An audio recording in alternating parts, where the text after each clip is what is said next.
थे, मैंने प्रयास किया, वो डाउट दूर। जी हिमांशु जी, लैपटॉप पर भी ले सकते हैं क्या क्लास को? हाँ जी बिल्कुल ले सकते हैं। मैं लैपटॉप से ले रहा हूँ क्लास। कौन सी ऐप है सर? है जी, कौन सी ऐप पर? हमने ये समझा था कि हमारे घर में जो संतानें पैदा हो रही हैं ये परमात्मा के न्याय के अनुसार हो रही हैं। हमारे घर में अच्छे संस्कारों वाली आत्मा हो रही है या बुरे संस्कारों वाली, ये परमात्मा के नियम के अनुसार हो रही है। तो अगर हम चाहते हैं अच्छे आत्मा हमारे घर में जन्म ले, जिसने पुराने जन्मों में अच्छी भावनाओं को संग्रह किया है मस्तिष्क में, जो अच्छे विचारों के साथ पली बड़ी है, ऐसी आत्मा हमारे घर में आए तो हमें अपने घर के वातावरण को बदलना पड़ेगा, न्यायपूर्ण बनाना पड़ेगा, धार्मिक बनाना पड़ेगा, स्वास्थ्य वर्धक बनाना पड़ेगा और धन भी अर्जित करना पड़ेगा। भिखारियों के यहाँ, गरीबों के यहाँ दिव्य आत्माएं पैदा नहीं होती, क्योंकि वेद कहता है ऐश्वर्य के स्वामी बनकर जियो, गरीबों की तरह ना जियो। पर बाबाओं ने हमें सिखा दिया क्या? साईं इतना दीजिए जामे कटुम समाए, बस इतना दे दो कि पेट भर जाए। तो जो लोग पेट भरने के लिए जीते हैं उनके यहाँ दिव्य संतानें उत्पन्न नहीं होती, दिव्य संतानें राजाओं के घर पैदा होती हैं। तो धन ऐश्वर्यों के स्वामी बनिए, एक अच्छे स्वास्थ्य को प्राप्त कीजिए और अपने समाज को सुरक्षित बनाने का प्रयास कीजिए। और सबसे बड़ी बात, आपका जो मॉरल वैल्यूज हैं, जो आपका कॉन्फिडेंस है, वो हाई होना चाहिए अपने सिद्धांतों पर। गुलामी को सर माथे लगाकर जीने वाले लोग दिव्य संतानों को पैदा नहीं होते। इसलिए न्याय के आधार पर जीना है, सबके सुख की कामना नहीं करनी। सुख हो तो धार्मिकों के जीवन में हो, सज्जनों के जीवन में हो। सुख हो तो अच्छों के जीवन, रावण को सुख ना मिले, दुर्योधन को सुख ना मिले, अधर्मियों को सुख ना मिले। इसलिए सर्वे संतु सुखिना, ये एक अधर्म पूर्ण प्रार्थना है। हमारी प्रार्थना हमें बताती है कि हम धार्मिकों का साथ देंगे और अधर्मियों का वध करेंगे। इस भावना के साथ जब हम जीना शुरू करते हैं तो परमात्मा ऐसे माता पिता के घर में दिव्य संतानों को पैदा करता है। स्वास्थ्य को लेकर भी कल मैंने बताया था, कुछ गलत चीजें जो हमारे को बिगाड़ती हैं, ये बिल्कुल भी नहीं होनी चाहिए हमारे जीवन में, क्योंकि ये हमारे शरीर की अंतिम धातु को, यानी कि शुक्र धातु की क्वालिटी को समाप्त कर देती है। तो चाय हमारे जीवन में नहीं होनी चाहिए, सफेद चीनी, सफेद नमक, गेहूं का आटा, ये नहीं होने चाहिए। रात्रि का भोजन सूर्यास्त से पहले करने का प्रयास कीजिए।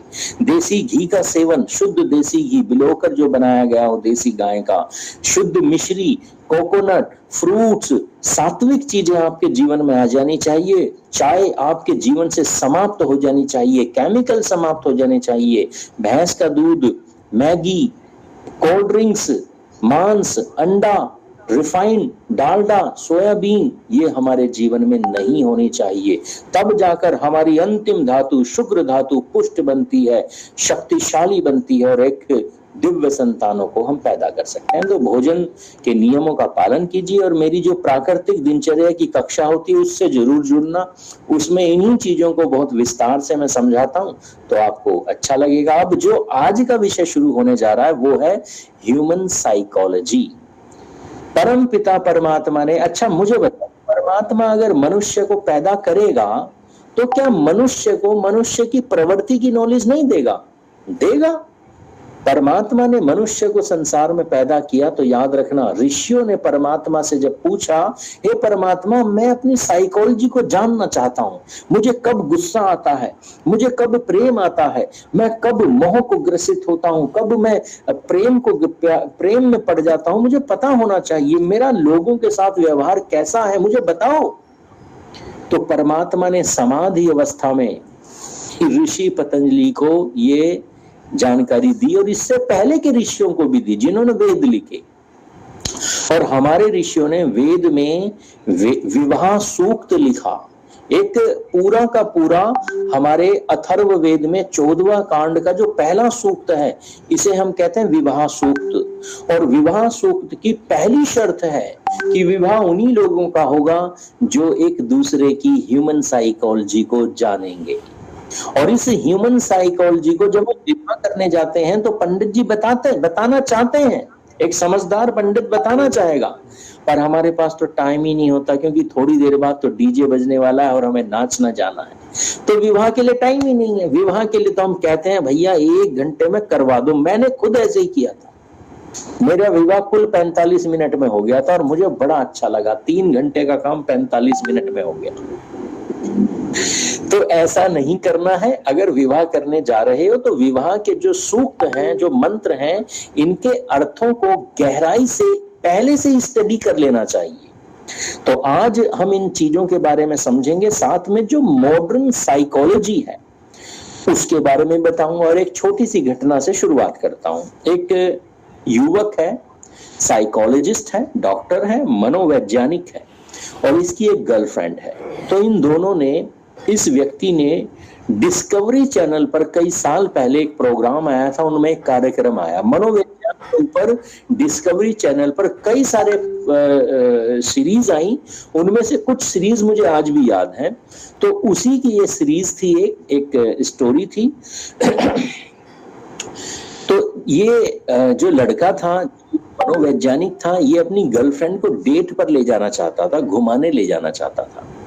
और जब इसकी गर्लफ्रेंड इससे आई, मिलने आई, तो इसने कहा कि आज मैं जो भी होगा सब तुम्हारी खुशी से, तुम्हारी पसंद से होगा। हाँ, मेरे पास एक ये थोड़ा एक एनवलप है, इसे अपने पर्स में रख लो और जब हम जाएंगे वापस घर तो ये एनवलप मुझे दे देना। तो उस लड़की ने वो एनवलप रख लिया और जब ये घूमने गए तो इन्होंने बहुत एंजॉय किया। ये होटल्स में गए, ये रेस्टोरेंट्स में गए, ये मूवीज में गए, थिएटर्स में गए, शॉपिंग करने गए, एडवेंचर्स राइड पे गए, घूमे फिरे, एंजॉय किया पूरे दिन भर। और जब लास्ट में ये वापस जाने लगे तो इस लड़के ने पूछा कि ऐसा तो नहीं हुआ कि आज जो भी हमने किया वो मैंने अपनी मर्जी से करवाया, ऐसा तो नहीं है कि मैंने कोई जबरदस्ती की हो, सब तुम्हारी खुशी से हुआ ना, आर यू हैप्पी और नॉट? तो कहती हाँ डेफिनेटली, सब कुछ मेरी खुशी से हुआ, मैं बहुत खुश हूं। तो कहता है कि अब जो आपके पर्स में मैंने एनवलप रखा है, उस एनवलप को निकाल के देखिए एक बार। और जब उसने एनवलप पे लिखा हुआ पढ़ा तो जानते उसमें क्या लिखा हुआ था? हम इतने बजे थिएटर जाएंगे और ये वाली मूवी देखेंगे, हम इस शॉपिंग मॉल में जाएंगे और ये वाली शॉपिंग करेंगे, इसके बाद यहाँ जाएंगे, वहां जाएंगे, सारी चीज लिखी हुई थी और वही किया जो उस पर्चे में लिखा हुआ था। पर मैं आपसे जानना चाहता हूं, क्या ये सुनने के बाद क्या लगता है, इस डेट में जो भी चीजें हुई ये लड़की की पसंद से हुई या लड़के की पसंद से? डेफिनेटली लड़के की पसंद से हुई, लड़के की पसंद से। इसको बाद पता चल जाएगा क्या क्या लड़के की। Low battery, please charge. हाँ, अब वो दुखी हो चुकी है, अब उसे समझ में आ रहा है कि ये तो गड़बड़ हो गई है। तो याद रखना, ये है ह्यूमन साइकोलॉजी। अगर आपको साइकोलॉजी आती है, मैं ये नहीं कह रहा हूं उस साइकोलॉजिस्ट की तरह सीखना है, इतनी मुझे भी नहीं आई है, पर हाँ अगर थोड़ी भी आ गई, इसकी 10% भी आ गई, तो याद रखना आपकी लाइफ सरल हो जाएगी। फिर आपकी पत्नी या पति शेरनी की तरह, शेर की तरह भी व्यवहार करते हो तो भी उनके साथ रहना पहले से कंपैरेटिवली अच्छा, सरल हो जाएगा। मैं फिर से कह रहा हूं, मैं इन चीजों की गारंटी नहीं ले रहा हूं, पर हाँ ये एक साइंस है, ये विज्ञान है और ये क्लास में मैंने ये चीजें इसलिए जोड़ी। अगर ये केवल मॉडर्न साइकोलॉजी होती तो मैं नहीं जोड़ता, पर जब मैंने वेदों के मंत्रों के अर्थों को जाना, विवाह सूक्त को जाना, तो मैं समझ गया हमारे ऋषियों ने भी इसी मनोविज्ञान को समझाने के लिए इतने सारे मंत्रों का चुनाव किया। तो आइए इस साइकोलॉजी को समझने का प्रयास करते हैं और एक दूसरे के व्यवहार को हम समझ लेंगे तो हमें आश्चर्य नहीं होगा कि हमारा पति या हमारी पत्नी इस तरह से बिहेव करती हैं, ऐसा वो क्यों करती हैं, इसे समझने का प्रयास करते हैं। और अगर किसी चीज का गुण वैसा ही हो, स्वाभाविक गुण वैसा ही हो, तो उससे शिकायत क्यों होगी? मैं आपसे पूछना चाहता हूं, पति को पत्नी से, पत्नी को पति से हर रोज शिकायत होती है कि नहीं होती? मैं गलत कह रहा हूं या सही कह रहा हूं? रोज की कंप्लेंट, रोज की शिकायतें। परंतु अगर पता चल जाए, पानी को पता चल जाए कि भाई अग्नि तो जलाएगी जलाएगी, तो क्या पानी अग्नि से शिकायत करेगा कि तूने मुझे क्यों जलाया? न तो अग्नि शिकायत करेगी पानी से, अरे तू इतना ठंडा क्यों है? वह ठंडा है क्योंकि उसका स्वभाव है, वह ऐसा ही है और हमेशा ऐसा ही रहेगा। तो एक दूसरे का स्वभाव समझ जाएं तो फिर शिकायत नहीं होगी, हाँ उसके हिसाब से फिर व्यवहार होगा। अग्नि को पता है पानी ठंडा है, वो उसके पास ही नहीं जाएगी, वो दूर से खड़े होकर बात करेगी। तो इसी तरह से एक पुरुष को स्त्री का स्वभाव और स्त्री को पुरुष का स्वभाव पता चल जाए तो पति पत्नी के बीच सौहार्द बन जाएगा, प्रेम पूर्ण वातावरण बढ़ता चला जाएगा। तो आइए इस साइकोलॉजी को समझने का प्रयास करते हैं। मॉडर्न साइकोलॉजी ये कहती है कि जो महिलाएं होती हैं, जो स्त्रियां होती हैं, उनका जो स्वभाव होता है ये एक वेव की तरह होता है, तरंग की तरह होता है कि ये ऊपर उठती हैं और ऊपर उठती हैं और फिर नीचे भी गिरती हैं इनके व्यवहार में, स्वभाव में, और नीचे गिरती हैं फिर दोबारा से उठती हैं। अर्थात ये किसी से प्रेम करती हैं तो चरम की पराकाष्ठा तक करती हैं, पराकाष्ठा चरम तक करती हैं, और बाई चांस इसके मन में किसी के लिए अगर नफरत पैदा हो जाए तो ये नफरत भी चरम तक जाती है। इसीलिए बस स्त्रियां अगर आपस में लड़ पड़े तो फिर जीवन में कभी बात नहीं करती। दो पड़ोसन अगर लड़ जाएं तो जितने बरस वो वहां रहेंगी फिर शायद कभी बात ना करें। पर दो पुरुष एक ही स्थान पर अगर रहते हैं और वो लड़ पड़े तो अगले दिन फिर से बात कर लेते हैं, हाय हेलो तो हो ही जाती है, क्योंकि पुरुष का स्वभाव है। पुरुष वेव फॉर्म में नहीं जीता। मॉडर्न साइकोलॉजी कहती है कि जो पुरुष है ये एक मैटर फॉर्म में जीता है, यानी कि इसके भीतर एक स्थिरता होती है, इसके भीतर एक स्थायित्व होता है। ये बहुत अधिक न तो किसी से प्रेम करता और ये बहुत अधिक न तो किसी से नफरत करता। ये समय मिलने पर एक कॉम्प्रोमाइजिंग स्टेट में आ जाता है। यह शत्रु के साथ हाथ मिलाना पसंद करता। बस इसीलिए याद रखना, राजनीति में स्त्रियां कम सक्सेसफुल होती हैं, राजनीति में पुरुष अधिक सक्सेसफुल होते हैं, क्योंकि ये न तो बहुत अधिक नफरत करते किसी से और न ही बहुत अधिक प्रेम करते।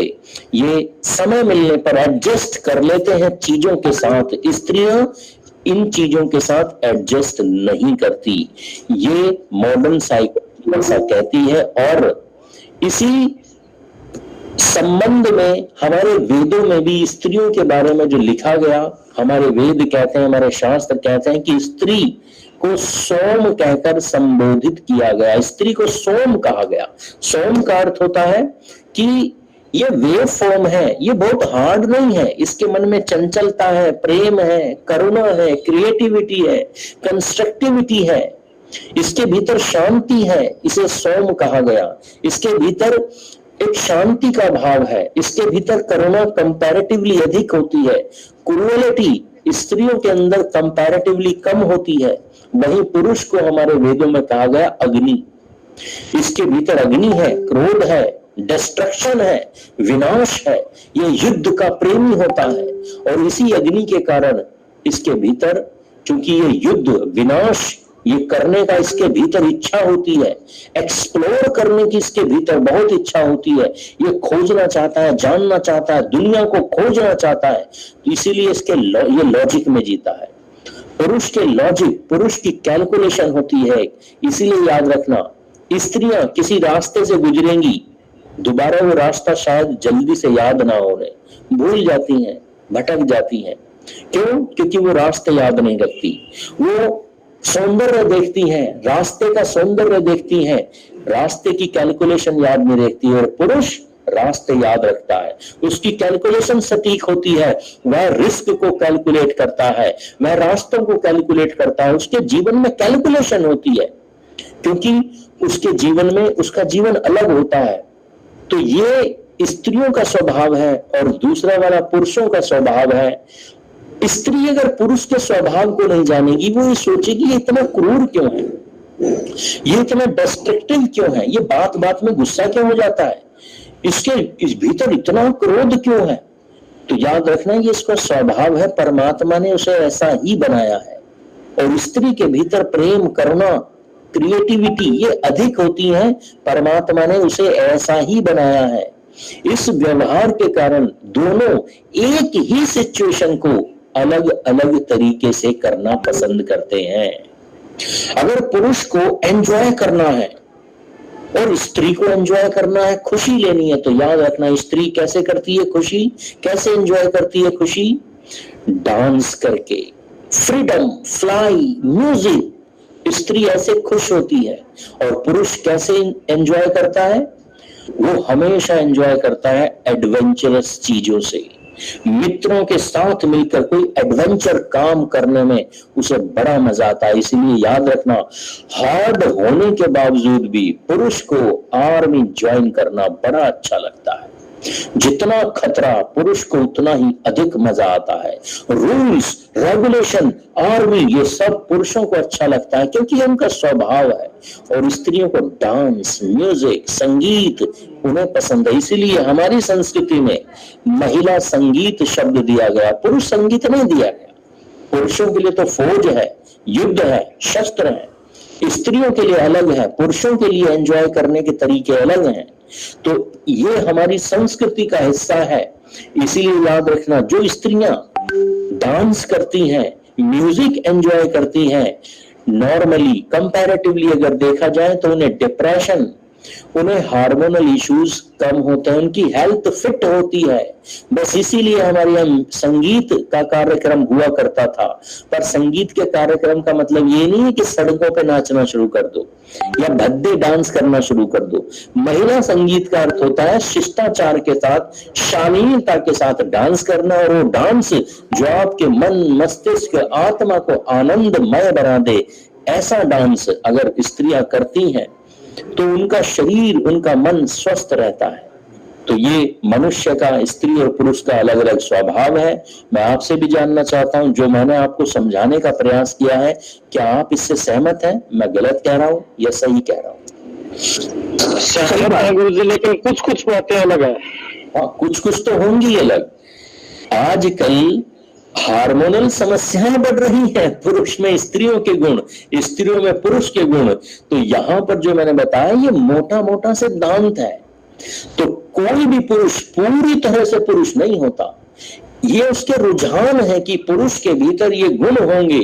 ये रुझान है कि पुरुष के भीतर कैलकुलेशंस होंगी, पुरुष के रूल्स को पसंद करेगा, एडवेंचर को पसंद करेगा। पर कभी कभी पुरुष भी संगीत पसंद करता है, कभी कभी डांस भी पसंद करता है। पर रुझान क्या है? रुझान की तरफ चलना है कि नॉर्मली पुरुष ऐसा होता है और नॉर्मली स्त्री ऐसी होती है। एग्री और डिसएग्री?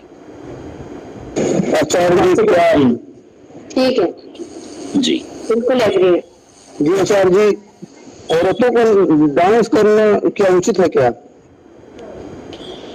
धर्म जानते हो, वेद जानते हो? वेदों में प्रॉपर एक उपवेद है, गंधर्व वेद, जो संगीत और डांस के लिए है। जब शिव डांस कर सकते हैं तो स्त्रियां क्यों नहीं कर सकती? पर हम डांस को समझते क्या है? नग्नता। मैं नग्न होकर डांस करने के लिए नहीं कह रहा हूं, मैं कैबरे करने के लिए नहीं कह रहा हूं, मैं सड़कों पर नाचने के लिए नहीं कह रहा हूं, मैं वह नृत्य करने के लिए कह रहा हूं जो वेदों में वर्णित है, सभ्यता पूर्वक, नियमों के अनुसार। जो कला है, ये गंधर्व कला है, करना चाहिए, पुरुषों को भी करना चाहिए, स्त्री को भी करना चाहिए। पर स्त्रियों का रुझान अधिक होता है, पुरुष वंस इन ए वाइल, पर स्त्रियों को तो रेगुलर करना चाहिए। ऐसा करने से याद रखना, स्त्रियों को हार्मोनल इश्यूज नहीं होते, स्त्रियों की हेल्थ फिट रहती है अगर वो नियमित रूप से डांस करती है। बढ़े आगे।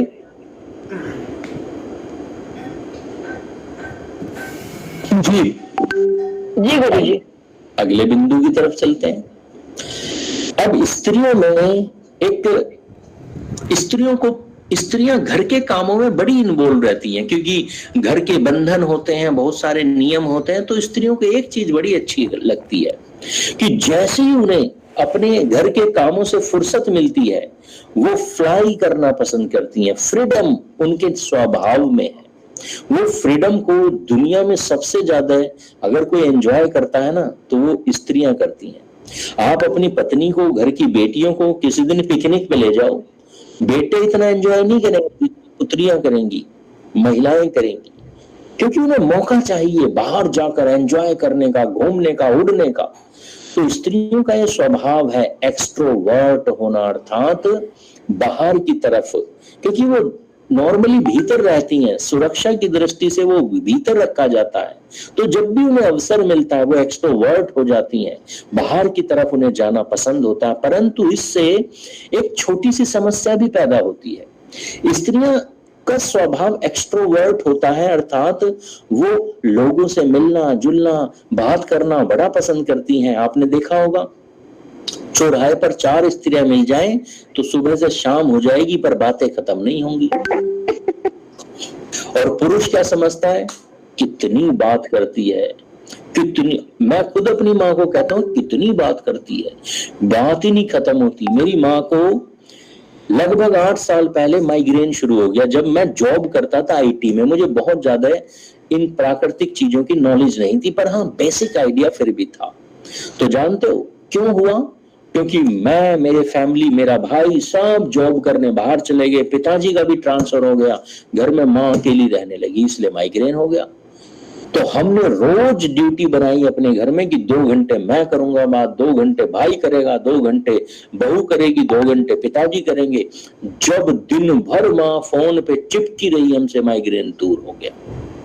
तो याद रखना, स्त्रियां बोलना चाहती हैं, बात करना चाहती हैं, अपने मन की अभिव्यक्ति को बताना चाहती हैं, ये गलत नहीं होता है। हम समय नहीं देते उनसे बात करने का, और इसी के कारण एक समस्या पैदा हो जाती है। क्या? जब पुरुष अपनी पत्नी को समय नहीं देता। क्यों नहीं देता? क्योंकि पहली चीज तो उसे पता ही नहीं कि स्त्री उससे बात करना चाहती है। दूसरी, वो इतना व्यस्त होता है, दुनिया की झंझटों में फंसा हुआ, गलती उसकी भी नहीं पर वो फंसा हुआ है झंझटों में, नौकरी में, अपनी समस्याओं में, वर्क फ्रॉम होम में फंसा हुआ है, समय ही नहीं मिल रहा है कुछ करने का, इसलिए समय नहीं है उसके पास अपनी पत्नी से बात करने का। पर याद रखना, परमात्मा ने स्त्रियों को ऐसा ही बनाया है कि इनके मन में जो बात आएगी वो इन्हें कहनी ही है, शेयर करनी ही है। शेयरिंग की नेचर स्त्रियों में अधिक होता है। ये हर बात जो मन में होती है उसे शेयर करना चाहती हैं, अपने मित्रों से, अपने परिचितों से, अपने पति से। तो ये जिसे सबसे अधिक प्रेम करती हैं, ये शेयर तो उसे ही करना चाहती हैं, यानी अपने पति को शेयर करना चाहती हैं। पर अगर पति समय नहीं दे रहा, क्योंकि उसे ह्यूमन साइकोलॉजी नहीं पता, तो यही स्त्री एक गलत कार्य शुरू कर देती है। क्या? ये वही इंपॉर्टेंट बातें जो पति से बतानी थी, ये पड़ोसन से बताना शुरू कर देती है, अपनी माँ से बताना शुरू कर देती है, अपनी बहनों से बताना शुरू कर देती है। और इससे भी ऊपर तब होती है समस्या जब वही बातें घर की नौकरानियों से बताना शुरू कर देती है। तो याद रखना, घर के गहरे राज जो बाहर तक चले जाते हैं, वो जाते तो स्त्रियों के कारण ही है, पर उसका कारण कौन है? पुरुष, जो अपनी पत्नी से दिन भर की जॉब करने के बाद घर आकर समय नहीं देता। वो सोचता है बस टीवी देखूं, खाना खाऊं और सो जाऊं। तो आज के बाद ऐसा नहीं करना है।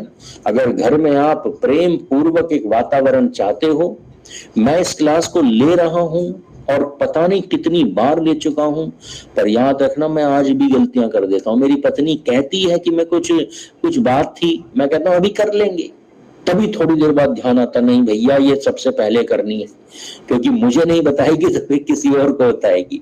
इसलिए एक आदत बना लीजिए, शाम को घर पहुंचे, जब भी समय हो, उसके पूछने से पहले खुद पूछ लीजिए कि आज कुछ बात करने का मन था तुमसे, बोलो क्या करना है, कुछ बात करते हैं बैठ के।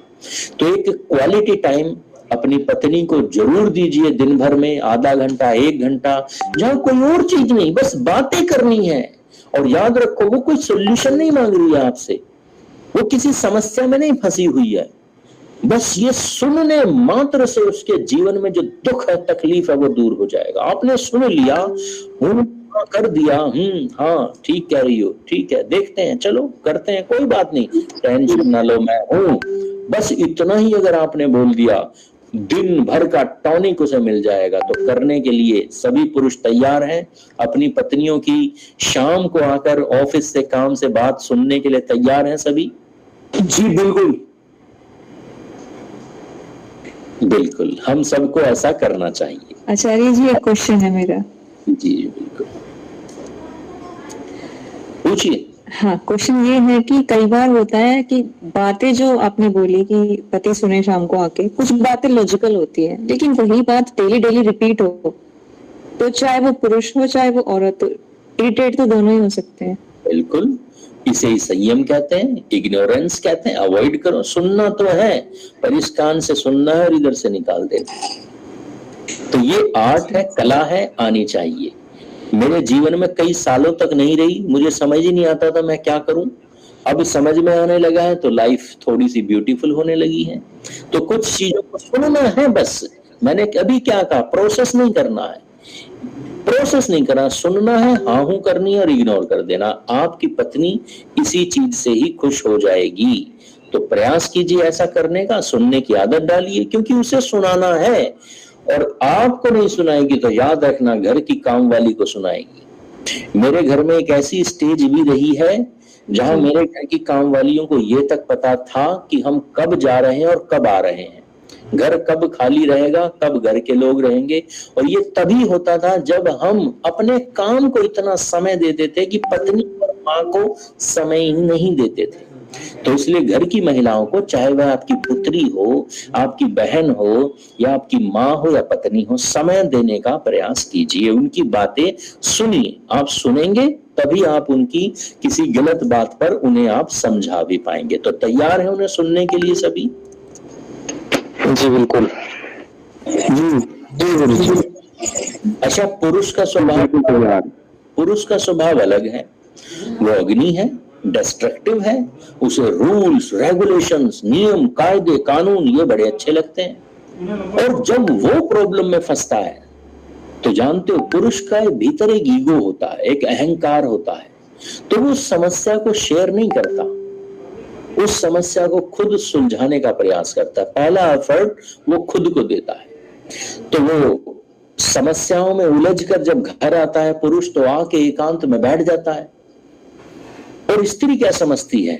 स्त्री समझती है पता नहीं कुछ गड़बड़ हुई है, आज समझ नहीं आ रहा, बात नहीं कर रहे। स्त्री बात करना भी चाहेगी तो पुरुष कहेगा यार थोड़ा टाइम दे दो, परेशान मत करो।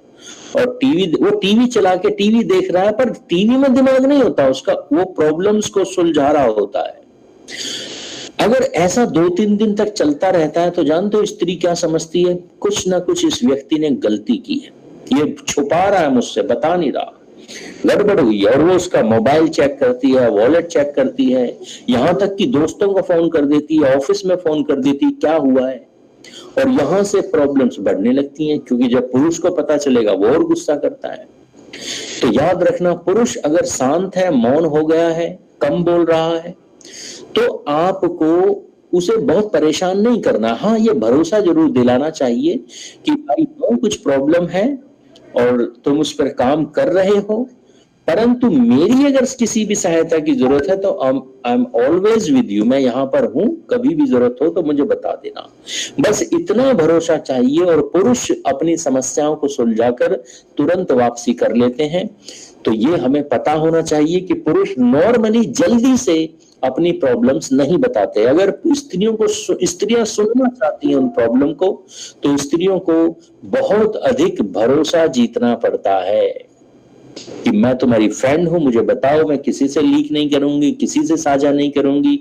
जब पुरुष को भरोसा हो जाता है तभी पुरुष बताता है, पुरुष अपनी बात जल्दी से नहीं बताता। इसलिए अगर आप सुनना चाहते हैं तो आपको फुल डिवोशन के साथ, एक संकल्प के साथ उनसे ये बात सुननी पड़ेगी।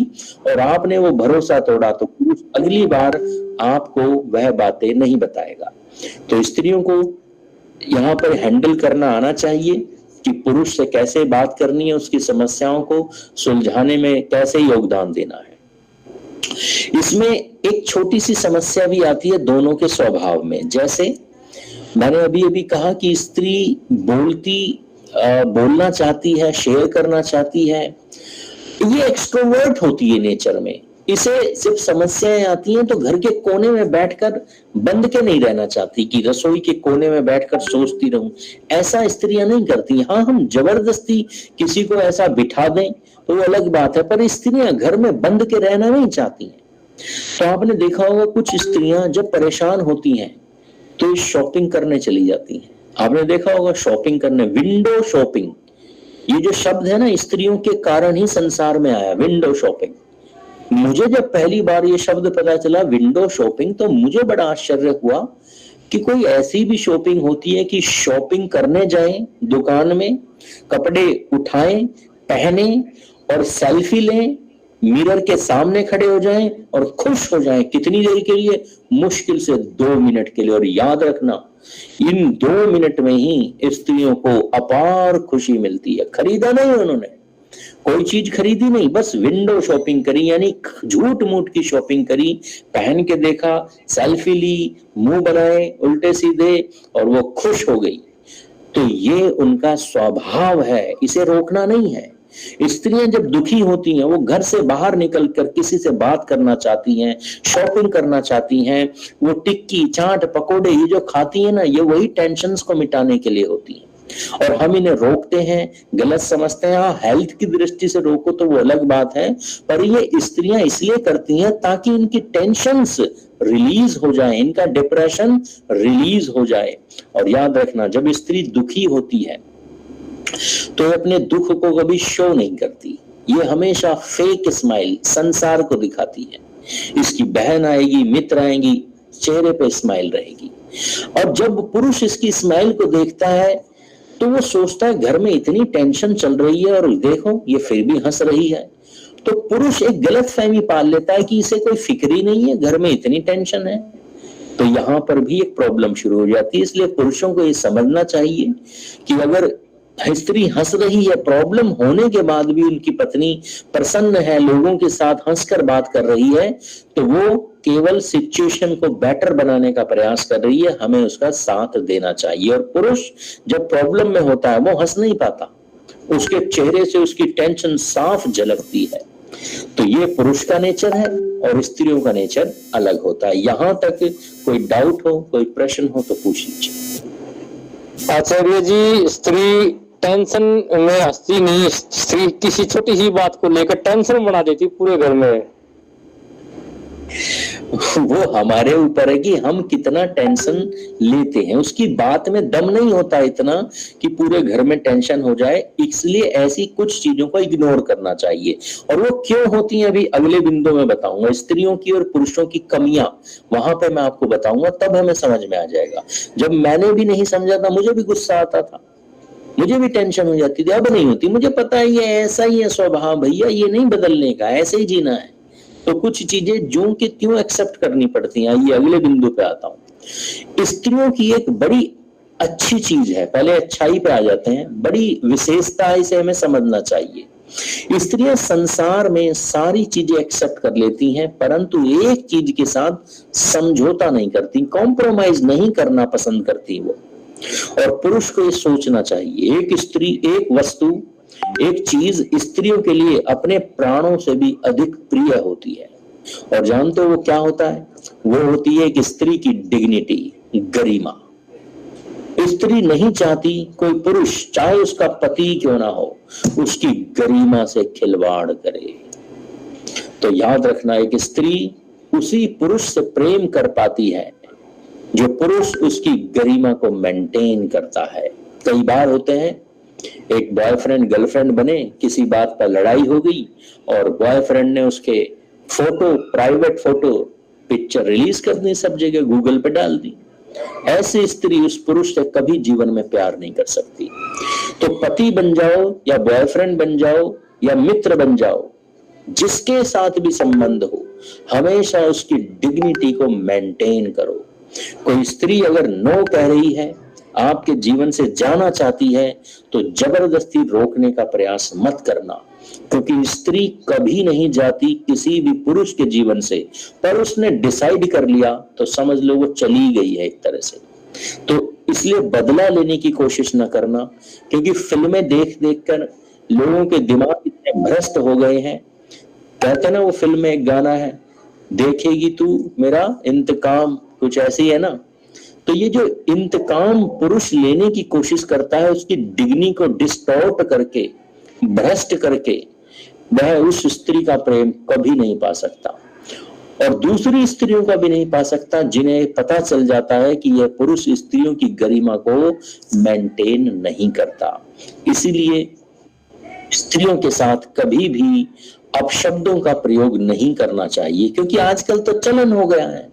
को एजुकेशन में पढ़कर वो लड़के और लड़कियां आपस में गालियां देते हैं, माँ बहन की गंदी गंदी गालियां देते हैं और उसे वो स्टेटस सिंबल मानते हैं। पर याद रखना, स्त्री का हृदय कमजोर होता है, सॉफ्ट होता है, वो सुन तो लेती है, बोल भी देती है फैशन में आके, पर कहीं ना कहीं ये चीजें उसके अंतःकरण को धीरे धीरे कमजोर करती चली जाती हैं। उसके मन में कहीं ना कहीं सम्मान, वही भले ही वो बोल रही है, भले ही वो सुन रही है, पर उसके हृदय में कहीं ना कहीं सम्मान तो उसी पुरुष के लिए होगा जो उसकी डिग्निटी मेंटेन करेगा। इसलिए आप किसी से कितना ही प्रेम करो, कितना ही ओपन हो जाओ, कितना ही फैमिलियर हो जाओ, स्त्री भले ही आपको माँ बहन की गाली दे दे, पर पुरुष को कभी भी पलट के स्त्रियों को अपशब्दों का प्रयोग, गलत शब्दों का प्रयोग कभी नहीं करना चाहिए। एक वैश्या भी होती है ना, एक प्रोस्टिट्यूट भी होती है, पुरुष को उसका भी सम्मान करना चाहिए। तो याद रखना, पुरुष को अगर स्त्री का प्रेम पाना है तो उसे स्त्री की गरिमा को मेंटेन करना ही पड़ेगा। स्त्रियों के लिए सेल्फ रेस्पेक्ट संसार की सबसे बड़ी चीज है। मैं आईटी कंपनी में काम कर चुका, मुझे पता है आप भी कहीं ना कहीं काम करते होंगे। एक पुरुष जिस कंपनी में लग जाए, बहुत बड़ा रीजन ना हो तो छोड़ता नहीं है। मैंने जिस कंपनी से मैं रिटायर हुआ 12 साल काम किया है, और नॉर्मली छोड़ते नहीं है पुरुष, पर स्त्री 2 साल में, 3 साल में, 6 महीने में कंपनियां बदल लेती हैं नॉर्मली। क्यों? क्योंकि उन्हें अपनी डिग्निटी से कॉम्प्रोमाइज नहीं। जहां भले ही उन्हें काम अच्छा ना आता हो या जैसा भी आता हो, पर किसी ने डिग्निटी से कॉम्प्रोमाइज कर दिया, किसी ने उनके ऊपर गलत नजर डाली, वो उस एनवायरनमेंट में सरवाइव नहीं करना चाहती। तो स्त्रियों के लिए अपनी डिग्निटी बहुत इंपॉर्टेंट है। तो हम सब पुरुष ये संकल्प लेना चाहिए कि स्त्री कितनी भी बुरी हो, पर उसके साथ अपशब्दों का प्रयोग नहीं करेंगे। एग्री और डिसएग्री 100% जी। और अगर सम्मान करेंगे तो निसंदेह एक ना एक दिन जो मन मुटाव है वो भी ठीक होते चले जाएंगे। विचार कीजिए, आपकी पत्नी आपसे लड़ती है, रोज लड़ती है, पर आप उसके साथ बदतमीजी नहीं करते, अपशब्द नहीं बोलते, तो धीरे धीरे वो भी समझेगी, प्रेम करने लगेगी आपसे। तो इसलिए स्त्री को अपशब्द नहीं बोल रहा है। इसी तरह पुरुषों के लिए वो इसका बुरा अर्थ नहीं निकाल सकते हैं। क्या अर्थ है? ऐसे मतलब जैसे मान लीजिए कि लगातार छोड़ देने के बाद में जो है, जवाब न देने के बाद में उनका आदत ऐसा नहीं बनता जाता है। वो सोचेगी ये तो नपुंसक है, ये तो हीड़ा है, ये तो कमजोर है, ये तो फट्टू है, ऐसा सोचेगी। इसीलिए तो पुरुष गाली देता है। अच्छा, इसने एक गाली दी, मैं इसे बताऊंगा कैसे देते हैं गाली। तो मुकेश कुमार जी, पुरुष को अपनी मर्दानगी सिद्ध करने के लिए गालियों की जरूरत नहीं होती, उसे पुरुषार्थ करना पड़ता है। एक स्त्री जब देखती है उसका पति समाज में जाकर 10 लोगों के जीवन को बदल रहा है, तो उसे कुछ सिद्ध करने की जरूरत नहीं पड़ती, वो अपने आप ही सिद्ध कर देता है। गालियों से सिद्ध नहीं करते अपनी पुरुषार्थ को, अपने पुरुषत्व को।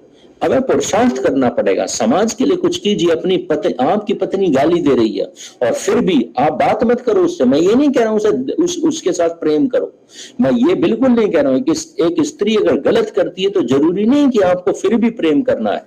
मैंने सिर्फ इतना कहा है उसके साथ बदसलूकी नहीं करनी है, उसकी डिग्निटी के अगेंस्ट कार्य नहीं करना है।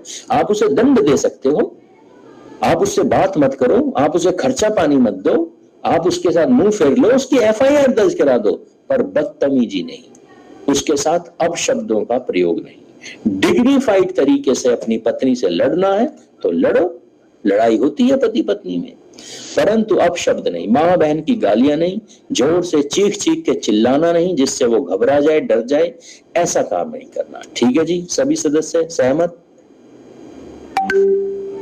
जी। बस उससे हाथ भी नहीं धोना चाहिए।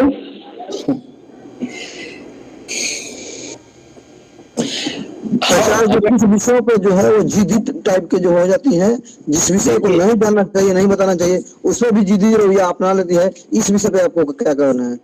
अभी विषय को आगे बढ़ाते हैं, क्योंकि जो मुद्दे आप उठा रहे हैं ये बहुत क्रिटिकल होते हैं, हर एक के जीवन में नहीं होते। कोई सब परेशान है। ऐसा नहीं है। आप जी सही बात है, सही बात। अपना व्यवहार बदलिए और देखिए सामने वाले में महीने, 2 महीने में, 6 महीने में परिवर्तन आ जाएगा। आप परिवर्तन तुरंत के तुरंत चाहेंगे तो ऐसा नहीं होगा, तो आपको कुछ समय देना पड़ेगा, सामने वाला भी इन चीजों को समझेगा। जैसे स्त्रियों के लिए अपनी डिग्निटी बहुत इंपॉर्टेंट होती है, ऐसे ही पुरुषों के लिए भी एक चीज बड़ी इंपॉर्टेंट होती है और स्त्री समझती नहीं इस बात को। और स्त्रियों के ना समझने के कारण पति और पत्नी में दूरी बढ़ती है, क्योंकि स्त्री, तो मैं बता देता हूं, पुरुषों के लिए सबसे इंपॉर्टेंट चीज दुनिया में जानते हो क्या है? पुरुष जब छोटा होता है ना, तभी से इसके मन में भाव डाल दिए जाते हैं, होते ही इसके भीतर, इसके जीन्स में होते हैं। हम तो केवल उन्हें परिष्कृत करते हैं, समाज उसे परिष्कृत करता है। एक छोटा सा बच्चा होता है, विचार करो, जब रक्षाबंधन होता है तो बहन भाई के हाथ पर कलाई बांधती है, बहन के हाथ पर नहीं बांधती कलाई। क्यों? क्योंकि ये, और 10 साल की बेटी, 10 साल की बहन 1 साल के भाई की कलाई पर हाथ कलाई पर राखी बांध रही है कि तुझे मेरी रक्षा करनी है। तो याद रखना, ये एक ह्यूमन साइकोलॉजी है, पुरुष के भी, ये पुरुष की साइकोलॉजी है। पुरुष को एक चीज बड़ी अच्छी लगती है, क्या? जिम्मेदारियों का निर्वाह करना। बचपन से इसे जिम्मेदार बना दिया जाता है। तेरे ऊपर है भाई, माँ की जिम्मेदारी, बाप की भी तेरे ऊपर है, पत्नी की भी तेरे ऊपर, बच्चों की तेरे ऊपर, समाज की भी तेरे ऊपर, राष्ट्र की भी तेरे ऊपर, धर्म की भी तेरे ऊपर, गांव की भी तेरे ऊपर, सबकी जिम्मेदारी तेरे ऊपर है। और पुरुष मना नहीं करता, ये लेना चाहता है जिम्मेदारी, क्योंकि इसने बचपन से सीखा है, ये कभी पीछे नहीं हटता। और जब ये 20 साल का, 22 साल का होता है तो इसकी लाइफ में अलग अलग प्रायोरिटीज होती हैं जिम्मेदारियों की। राष्ट्र यहाँ होता है, धर्म यहाँ होता है, समाज यहाँ होता है, माँ बाप यहाँ होते हैं, भाई बहन यहाँ होते हैं, मित्रों को भी ये जिम्मेदारी समझता है, हर चीज को जिम्मेदारी समझता है। मित्रों के साथ बैठा हो तो ये चाहता है कि खर्चा करूं, मित्र खुश हो जाएं, क्योंकि ये उसकी जिम्मेदारी है।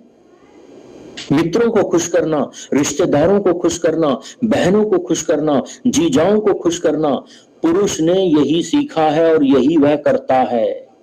परंतु एक स्त्री पुरुष के इन कर्तव्यों को फिजूल मानने लगती है। अरे तो फालतू की चीज है, कहां जीजा की तुम इतनी आओ भगत करते हो? अरे माँ बाप को कोई इतना थोड़ा बुढ़ापे में लाड करता है, श्रवण कुमार बने फिर रहे हो। अरे देश के लिए कोई जान थोड़ा दे देगा? तो पर याद रखना, बच्चा हो रहा है, पत्नी के गर्भ से बच्चा होने ही वाला है, और बॉर्डर से फोन आ गया। एक फौजी रुकता नहीं है कि बस 10 मिनट रुकूं, चेहरा देखकर चला जाऊं, तुरंत बॉर्डर पर जाता है। इतना अधिक जिम्मेदारी का भाव पुरुष के भीतर होता है, रिस्पॉन्सिबिलिटी उसके भीतर होती है। तो याद रखना, एक स्त्री अगर एक पुरुष से उसकी जिम्मेदारियों को छीनने का प्रयास करती है, या फिर शादी हुई अभी अभी और आते ही पुरुष के मन में एक भाव भर देती है, क्या तुम्हें पता है तुम्हारी जिम्मेदारियों में जितनी भी जिम्मेदारी थी उसमें सबसे ऊपर किसकी जिम्मेदारी अब तुम्हारे ऊपर है? वो है मेरी जिम्मेदारी। पुरुष को बड़ा झटका लगता है, अरे माँ बाप बचपन से मेरी जिम्मेदारी थे, मेरा समाज, परिवार, राष्ट्र सब मेरी इतनी बड़ी बड़ी जिम्मेदारी थे, ये अभी तो आई है और इसकी जिम्मेदारी सबसे बड़ी होगी। वो इस चीज को स्वीकार नहीं कर पाता और मतभेद शुरू हो जाते हैं। तो स्त्री अगर चाहती है कि उसे पुरुष का प्रेम मिले, पुरुष उसे अपनी जिम्मेदारी समझे और पहली जिम्मेदारी समझे, तो उसे क्या करना होगा? एकदम से पुरुष को ये रियलाइज नहीं कराना होता है। 1 साल 2 साल जब विवाह होके आते हैं तो अपना डिवोशन दिखाते हैं। जो पुरुष की जिम्मेदारियां हैं, जिसे वो बेचारा जिम्मेदारी समझता है, अपनी है भी जिम्मेदारी, उसकी जिम्मेदारियों में भागीदारी निभाते हैं। आते ही ये नहीं कहते तुम्हारे दोस्त अभी यहाँ नहीं आने चाहिए, तुम्हारी बहन आ जाती है यार 6 महीने में और तुम उनसे 5-5 हजार रुपए की गिफ्ट देते हो, ये अब नहीं होना चाहिए। तो कम से कम ये 1-2 साल मत करो। जैसा पति कर रहा है उसके उन कार्यों में, जिम्मेदारियों में सहयोग कीजिए।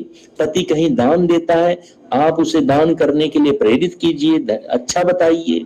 जो भी पति अपनी जिम्मेदारियां निभाता है उनकी जिम्मेदारियों को निभाने में सहयोग कीजिए। जब उसका भरोसा आप पर बढ़ने लगेगा तब अगर कहीं किसी को अत्यधिक वो कुछ कर रहा है तब आप कहने का अधिकार रखती हैं, तब आप उसे समझा सकती हैं कि यहाँ पर प्रायोरिटी को थोड़ा कम कीजिए और इधर अपनी प्राथमिकता को बढ़ा दीजिए।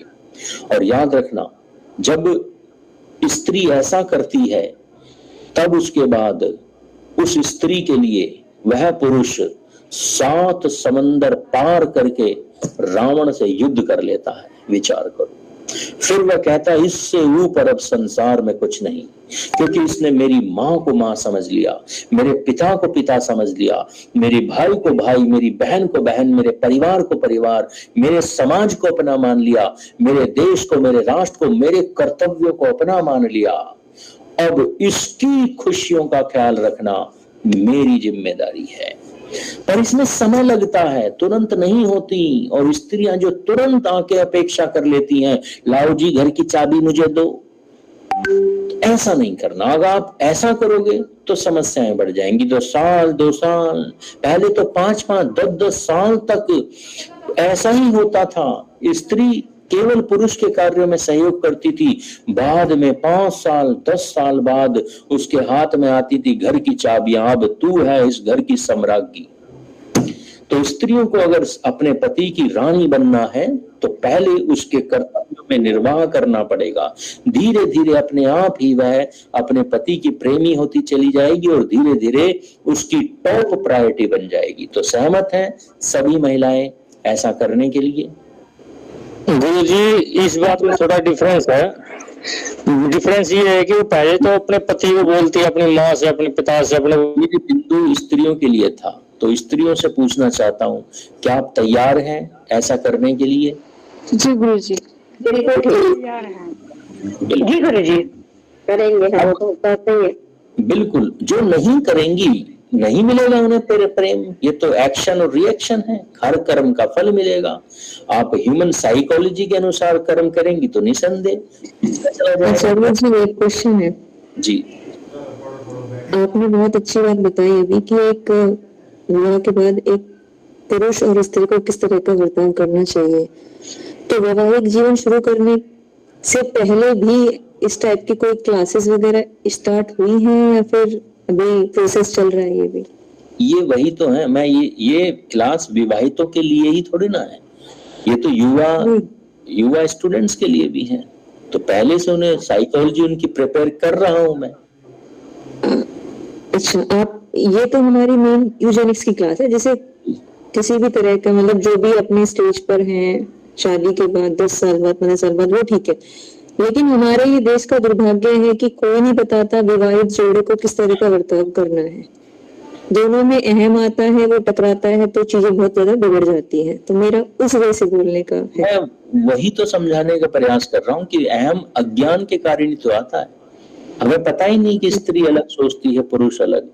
तो हम एक दूसरे की साइकोलॉजी को समझेंगे तो अहम नहीं आएगा। तो मैं वही समझाने का प्रयास कर रहा हूँ। आचार्य जी, जितने भी जुड़े हुए हैं स्टेज पे वो सब मैच्योर्ड है, लेकिन शादी से पहले बच्चा मैच्योर्ड नहीं होता, उनके लिए प्रबंध करने का कुछ विषय का। तो ये जो चीजें हैं ये अपने शादी से पहले, शादी होने से पहले बच्चों को समझानी है कि दोनों की साइकोलॉजी अलग होगी। क्या तुम मैनेज कर पाओगे? जो पत्नी आ रही है वह, उसका स्वभाव तुम्हारे लंगोटिया दोस्त की तरह नहीं होगा। तुम अपने लंगोटिया यार को माँ बहन की गाली भी दे सकते हो, नंगे भी घूम सकते हो उसके साथ, पर पत्नी उसके साथ जो संबंध है अलग होगा। वहां पर तुम्हें दूसरे तरीके से व्यवहार करना है। मेरे घर में मैं और मेरा भाई है और हम दोनों लगभग समान उम्र के हैं, तो हमने 25-30 साल तक कभी अपेक्षा नहीं की कि हमारे घर में कोई स्त्री आकर और घर की रानी बन सकती है। पर जब मेरे भाई का विवाह हुआ और एक स्त्री घर में आई तो मुझे बड़ा झटका लगा कि हमारी स्वतंत्रता छिन्न भिन्न हो गई। अब हम बनियान में नहीं घूम सकते, कच्चे बनियान में नहीं घूम सकते, अब हम गालियां नहीं दे सकते एक दूसरे के साथ। अब मुझे अपने भाई को सम्मान देना पड़ेगा। अरे मैं कैसे सम्मान दूं, ये तो मेरा दोस्त है। तो ये चीजें हमें सिखाई नहीं थी, इसलिए शुरू के 1-2 साल प्रॉब्लम आई। तो हमें अपने युवा बच्चों को सिखानी है कि विवाह होने के बाद घर का वातावरण बदल जाएगा। क्या आप इसके लिए तैयार हैं? अगर तैयार हैं तो विवाह कीजिए, नहीं है तैयार तो मत कीजिए। जी जयवीर जी। अनम्यूट करके पूछिए जयवीर जी। आइए अगले बिंदु की तरफ चलता हूं। जैसे महिलाओं और पुरुषों की एक अच्छी, मैंने आप जयवीर जी आपकी तरफ नेटवर्क अच्छा नहीं है, आप मुझे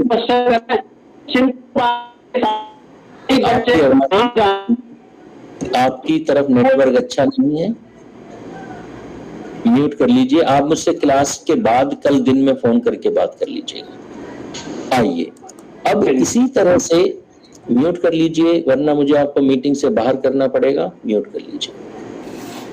तो आइए, जैसे स्त्रियों की एक वैल्यू होती है सेल्फ रेस्पेक्ट, पुरुषों की भी एक वैल्यू होती है रिस्पॉन्सिबिलिटी, इसी तरह दोनों में एक नेगेटिविटी भी होती है, एक नेगेटिविटी भी है।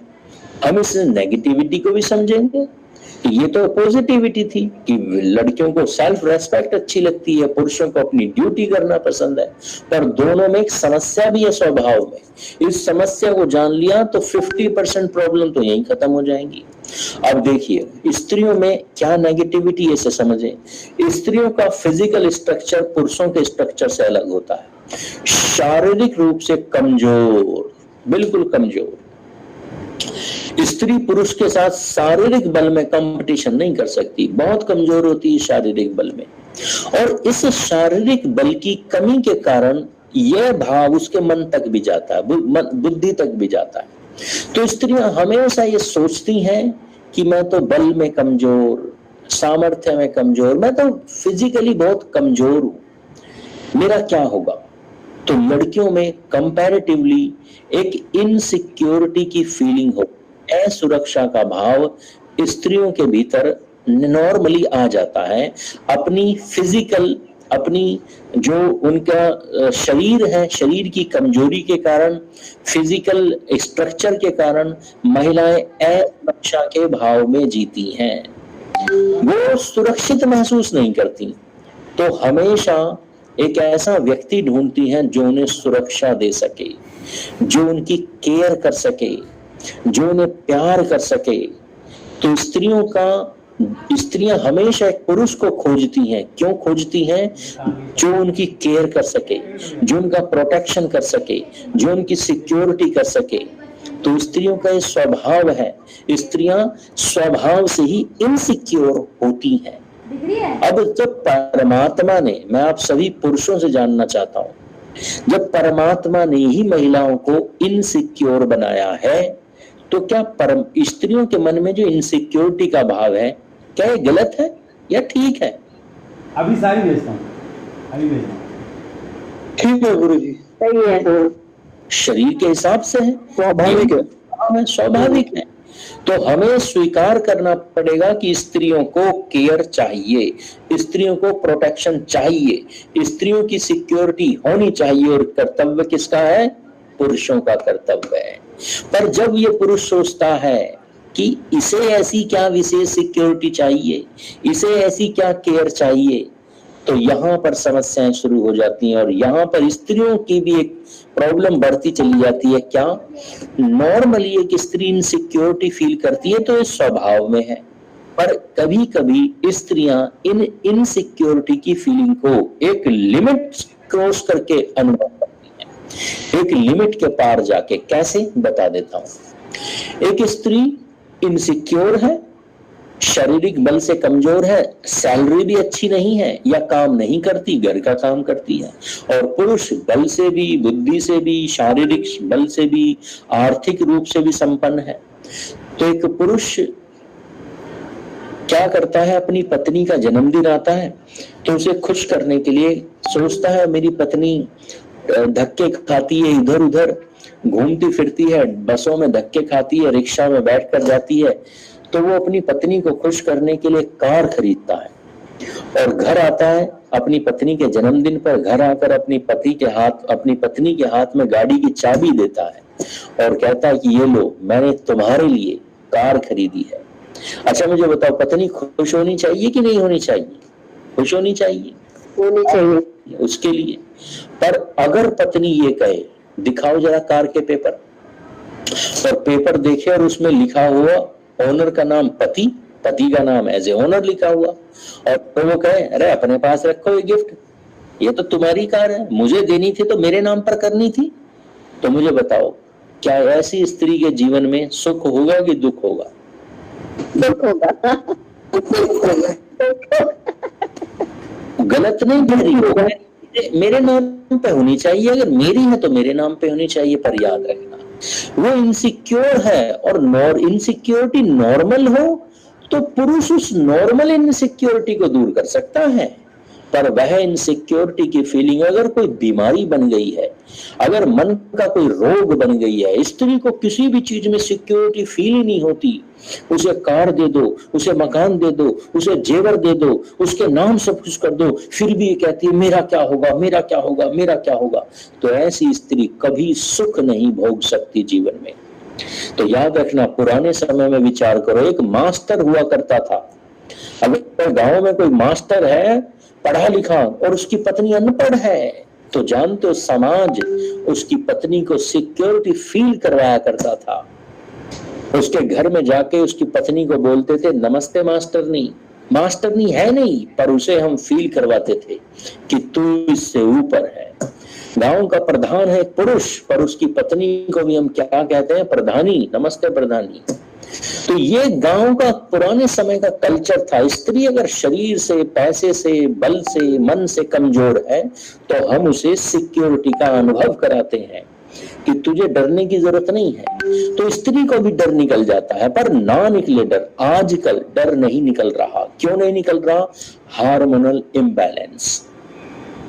स्त्री को तभी खुशी मिलती है जब घर उसके नाम पर हो, स्त्री को तभी खुशी मिलती है जब कार उसके नाम पर हो, स्त्री को तभी खुशी मिलती है जब जो जेवर उसके दिए गए हैं वो उसके लॉकर में हो, उसकी अलमारी में हो। तो ये है स्त्रियों के साथ होने वाली एक बहुत बड़ी मानसिक बीमारी जो समाज में फैल रही है, और एजुकेट करके, समझाकर हम स्त्रियों को सही दिशा पर ला सकते हैं। इसलिए आपके घर में अगर आपकी बेटी या बहन का विवाह होने वाला है तो आपको उसे गाइड करना है कि हमेशा सिक्योरिटी धन, जेवर, घर, कार इनमें नहीं होती, पति के परिवार के साथ में होती है, उनके भरोसे में होती है। अगर भरोसा जीत लिया तो वह 7 समंदर पार जाकर भी तेरी सुरक्षा करेगा, और भरोसा नहीं जीता तो वह सब कुछ दे देगा, फिर भी तुझे असुरक्षा ही अनुभव होती रहेगी। तो स्त्रियों की ये कमी है, स्त्रियों को अपनी इस कमी पर ध्यान देना चाहिए। एग्री और डिसएग्री? एग्री आचार्य जी, एग्री। इसी तरह से पुरुषों की भी एक कमजोरी होती है, इसे भी समझा देता हूं। स्त्री को सुरक्षा चाहिए और पुरुष इस सुरक्षा देना चाहता है। अच्छा, आपने देखा गर्लफ्रेंड बॉयफ्रेंड के रिलेशन जब होते हैं, इनमें हमेशा खर्चा कौन करता है और खर्चा करवाती कौन है? सोचो जरा। गर्लफ्रेंड।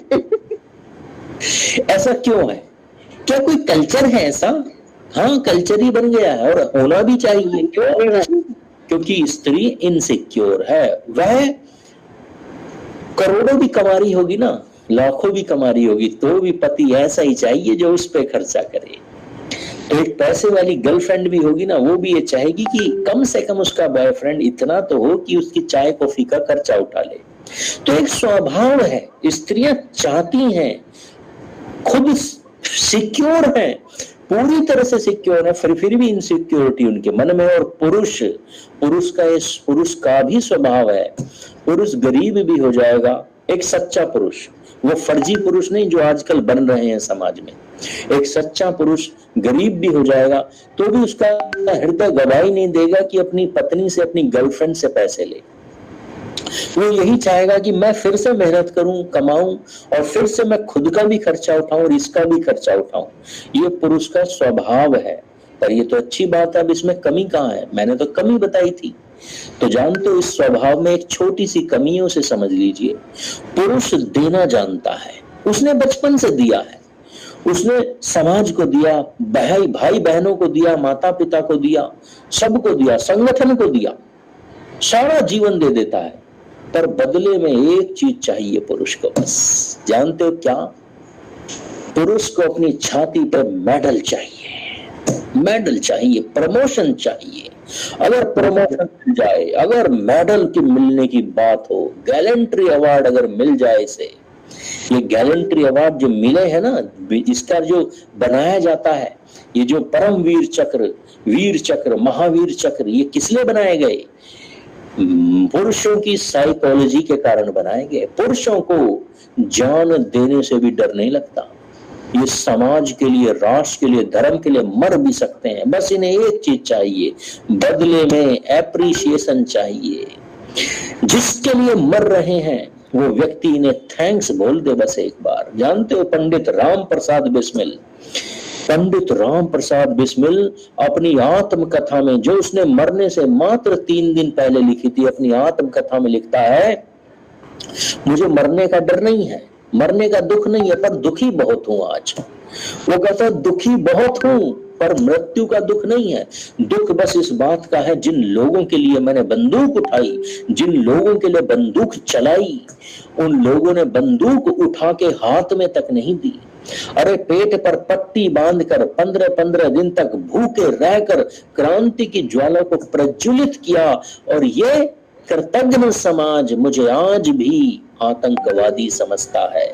मैं दुखी हूं बस इसलिए कि इस समाज के लिए मैं मर रहा हूं, और ये समाज मेरा मूल्य ही नहीं समझता। तो याद रखना, पंडित राम प्रसाद बिस्मिल जैसे संत को भी क्या चाहिए थी? बदले में एप्रिसिएशन चाहिए था। वह चाहता था कि समाज उसे अप्रिशिएट करे, उसकी प्रशंसा करे कि उसने समाज के लिए कुछ किया। वह आज प्राण भी दे रहा है तो उन्हीं के लिए दे रहा है। तो बदले में पुरुष को क्या चाहिए? पुरुष बस एक चीज सुनना चाहता है स्त्री से, कि वह स्त्री को कुछ करे और स्त्री बदले में थैंक्स ना बोले, आई लव यू ना बोले, मैं ऋणी हूं तुम्हारी, तुमने मेरे लिए इतना किया। तो पुरुष टूट जाता है, और बदले में बोलना चाहिए था थैंक्स, बोलना चाहिए था, प्रेम का इजहार करना चाहिए था। पर स्त्री करती क्या है? जानते हो क्या करती है? स्त्री कहती है, अरे क्या बड़ा कर दिया तुमने मेरे लिए, ये तो नॉर्मल है, फलाने का पति तो इससे भी ज्यादा करता है, मेरी बहन के पति ने तो ये किया था, तुमने क्या कर दिया। याद रखना, पुरुष का अहम ही उसे पुरुष बनाता है। अहंकार लेकर घूमता है पुरुष। जब पुरुष समाज में किसी की मदद करता है ना, तो सीना चौड़ा करके घूमता है। पुरुष का अहंकार हमेशा उसे ऊपर को उठा के रखता है, और इतने में कोई स्त्री या कोई व्यक्ति उसे कह दे कि तूने जो मेरी मदद की, ये कोई एहसान नहीं किया, ये तो तेरा कर्तव्य था, अपने मित्र को उधार दे दो आप। और बदले में आप, जब आपका मित्र आपको बोलता है ना थैंक्स, तो हम क्या बोलते हैं? अरे नहीं भाई, दोस्ती में थैंक्स नहीं। अरे झूठ बोलते हैं हम व्यवहारिकता में आ जाते हैं, झूठ बोलते हैं थैंक्स नहीं। पुरुष तो थैंक्स सुनना चाहता है, भले ही वो बाद में कह दे अरे थैंक्स की जरूरत नहीं। तो अब पुरुष को थैंक्स सुनना है। पुरुष को ये सुनना है अपने मित्र से कि मित्र तेरे सिवा मेरा कोई नहीं, तूने जैसा मुझे समझा इतना कोई नहीं समझता। बस पुरुष यही समझना चाहता है, यही सुनना चाहता है स्त्रियों से। पुरुष अपनी पत्नी के लिए, अपनी प्रेमिका के लिए, याद रखना, समुद्र लांघ कर चला जाएगा, वह तारे तोड़ कर ले आएगा, वह संसार का ऐसा कार्य कर देगा जिसे कोई नहीं कर सकता। दशरथ माझी का नाम सुना है? पहाड़ तोड़ दिया उसने। वो अलग बात है कि उसकी पत्नी बची नहीं उसे थैंक्स बोलने के लिए, और समाज ने उसे थैंक्स बोला, उसी के नाम से आज बोर्ड लगाया वहां पर। तो याद रखना, हर व्यक्ति दशरथ मांझी बनना चाहता है, उसके भीतर है ये अहंग, ये पुरुषार्थ। वह अपनी पत्नी के लिए, अपनी प्रेमिका के लिए कुछ करना चाहता है, पर बदले में क्या चाहिए उसे? थैंक्स सुनना है, उसे एप्रिशिएशन चाहिए। उसकी पत्नी उसके कंधे पर सिर रखकर कह दे कि मेरे लिए आज तक ऐसा किसी ने नहीं किया, तुमने किया। I am thankful to you, मैं ग्रेटफुल हूं तुम्हारे लिए, मैं ऋणी हूं तुम्हारी, तुम मेरा इतना ख्याल रखते हो, मुझे तुम 7 जन्म में चाहिए। भले ही झूठ बोल रही हो पर बोल दो, पुरुष खुश हो जाता है। इसी से व्यवहार बनते हैं, इसी से परिवार जुड़ते हैं। तो सभी स्त्रियां पुरुष की इस कमजोरी को अपनी शक्ति बनाने के लिए तैयार हैं। जी गुरुजी, एग्री। जी गुरुजी, तैयार 100% जी। अब एक चीज और समझ लीजिए, ये भी बड़ी इंपॉर्टेंट है। अच्छा, गिफ्ट्स एक दूसरे को देना बड़ा अच्छा लगता है, पुरुषों को भी गिफ्ट दो बड़ा मजा आता है, स्त्रियों को भी गिफ्ट अच्छे लगते हैं, और गिफ्ट हमारी संस्कृति है, हमारी संस्कृति है। वेद कहता है, शास्त्र कहते हैं, स्त्री को भी पुरुष को भी एक दूसरे को गिफ्ट देने चाहिए, परंतु गिफ्ट्स साइकोलॉजी के हिसाब से होने चाहिए। अब मैं एक प्रश्न पूछता हूँ, स्त्रियों से एक प्रश्न पूछता हूँ, नहीं सॉरी, पुरुषों से एक प्रश्न पूछता हूँ। आपकी पत्नी अगर आपको एक टेडी बियर गिफ्ट करे तो कैसा फील होगा? अच्छा कि बहुत अच्छा?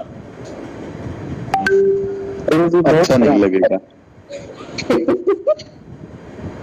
अच्छा, यही टेडी बियर अगर पुरुष अपनी पत्नी को दे दे, भले ही वो पत्नी 50 साल की हो, सच बताओ अच्छा लगेगा कि नहीं लगेगा? मुझे अच्छा लगता है, अच्छा लगेगा, बहुत अच्छा। तो फिर कुछ भी ले रहे अच्छे लगेगा। साइकोलॉजी आ गई ना पिक्चर में, इसलिए साइकोलॉजी इंपॉर्टेंट है। तो ये क्यों अच्छा लगता है स्त्रियों को गुलाब देना, स्त्रियों को ग्रीटिंग कार्ड देना, टेडी बियर देना क्यों पसंद है? क्योंकि स्त्रियों का स्वभाव कैसा है? फ्रीडम, फ्री, एक्सट्रोवर्ट, प्रेममय, स्नेहमय। तो स्त्रियों को वही गिफ्ट पसंद है जिनसे उनके प्रति केयर, उनके प्रति प्रेम फील होता है। तो हमेशा पुरुषों को जब भी गिफ्ट देना हो, ऐसे ही गिफ्ट दीजिए, छोटे मोटे हो भले ही, बहुत महंगे ना हो, कोई फर्क नहीं पड़ता, पर प्रेम झलकता हो। दिन भर मतलब हमेशा आपकी पत्नी आपके लिए खाना बनाती है, एक दिन आप कहो आज तुम, मैं बनाऊंगा तुम्हारे लिए, ये क्या है? प्रेम झलकता है इससे। ये दिन भर स्त्रियां काम करती हैं, एक दिन आप कहो यार बहुत काम करती हो, आज मैं तुम्हें घुमाने ले जाऊंगा, भले ही खुद के घूमने का मन हो, पर कहो मैं तुम्हारे लिए तुम्हें घुमाने ले जाऊंगा। ये छोटे छोटे गिफ्ट हैं, अगर इन गिफ्ट्स को दोगे तो आपकी पत्नियां आपसे बहुत प्रेम करने लगेंगी, और प्रेम होना चाहिए। उसी तरह पुरुषों को भी गिफ्ट पसंद है, पर टेडी बियर नहीं, ऐसे गिफ्ट नहीं पसंद। उन्हें भी चाहिए केयर, उन्हें भी चाहिए प्यार, पर उन्हें टेडी बियर से प्यार नहीं झलकता, उन्हें ग्रीटिंग कार्ड से प्यार नहीं झलकता। तो उन्हें क्या चाहिए? हमेशा याद रखना, पुरुष दूसरों के लिए करता है, अपने लिए नहीं सोचता। मैंने देखे हैं ऐसे लोग, मेरा परम मित्र फटी हुई पैंट पहन रखी है, वहां पर फटी हुई है पैंट, और अपनी पत्नी को महंगा सूट दिलवा रहा है। ये कहता है कम पैसे हैं, बजट कम है, तो पत्नी को ही दिलवाऊंगा। तो पुरुष हमेशा परिवार, अब पत्नी के लिए नहीं, बच्चों के लिए भी, माँ बाप के लिए भी, परिवार में, पूरे परिवार में जो सबसे बाद में अपनी प्रायोरिटी को रखता है वह पति होता है, पुरुष होता है। बच्चों को पहले, पत्नी को पहले, माँ बाप को पहले, यहाँ तक कि भाई बहन को भी पहले। तो जानते हो पुरुष को गिफ्ट कौन से पसंद है? Gift of necessity. पुरुष को आवश्यकता की वस्तु दे दो तो उसे वो स्त्री बड़ी अच्छी लगती है जो हमेशा फाइंड आउट करती है कि इसकी जुराबें तो नहीं फट गई। मुझे बड़ा अच्छा लगता है जब मेरी पत्नी मुझे रुमाल गिफ्ट करती है, क्योंकि रुमाल मेरी जरूरत है और गंदा रुमाल मुझे अच्छा नहीं लगता। तो मेरी पत्नी महीने में, 2 महीने में 1-2 रुमाल जब प्यारे से सुंदर से लाती है, मुझे बड़ी अच्छी लगती है। जब जुराब लाती है, अच्छी क्वालिटी की जुराब लेकर आती है, मुझे बड़ा प्यार फील होता है। जब मेरी पत्नी मेरे पीछे पड़ जाती है कि चलो जूते नए ले लो, हालांकि जूते इतने पुराने नहीं है, फिर भी वो कहती है नहीं मुझे तुम्हें जूते दिलवाने हैं। ये गिफ्ट ऑफ नेसेसिटी है, जरूरत की चीजें हैं। तो हमेशा एक स्त्री अगर अपने पति को प्रेम पाना चाहती है तो हमेशा ये फाइंड आउट करेगी उसकी पैंट पुरानी तो नहीं होगी, उसके चड्डी बनियान फट तो नहीं गए हैं। पुरुष हमेशा फटे हुए चड्डी बनियान पहन के ऑफिस चला जाता है, उसे पसंद नहीं है, पर वो ये सोचकर चुप हो जाता है यार खर्चा बहुत हो रहा है घर में। तो स्त्री हमेशा ये ध्यान रखें पुरुष का पर्स फट तो नहीं गया। पुरुष को अपने वॉलेट से बहुत प्यार होता है, फट जाएगा, चीथड़े हो जाएंगे। मैंने तो ऐसे मित्र भी देखे जो टेप लगा के और वॉलेट रखा हो। मैंने कहा भाई टेप क्यों लगा रखा है? तो कहते हैं ये लक्की है मेरे लिए। कुछ लक्की नहीं है, पैसे नहीं है।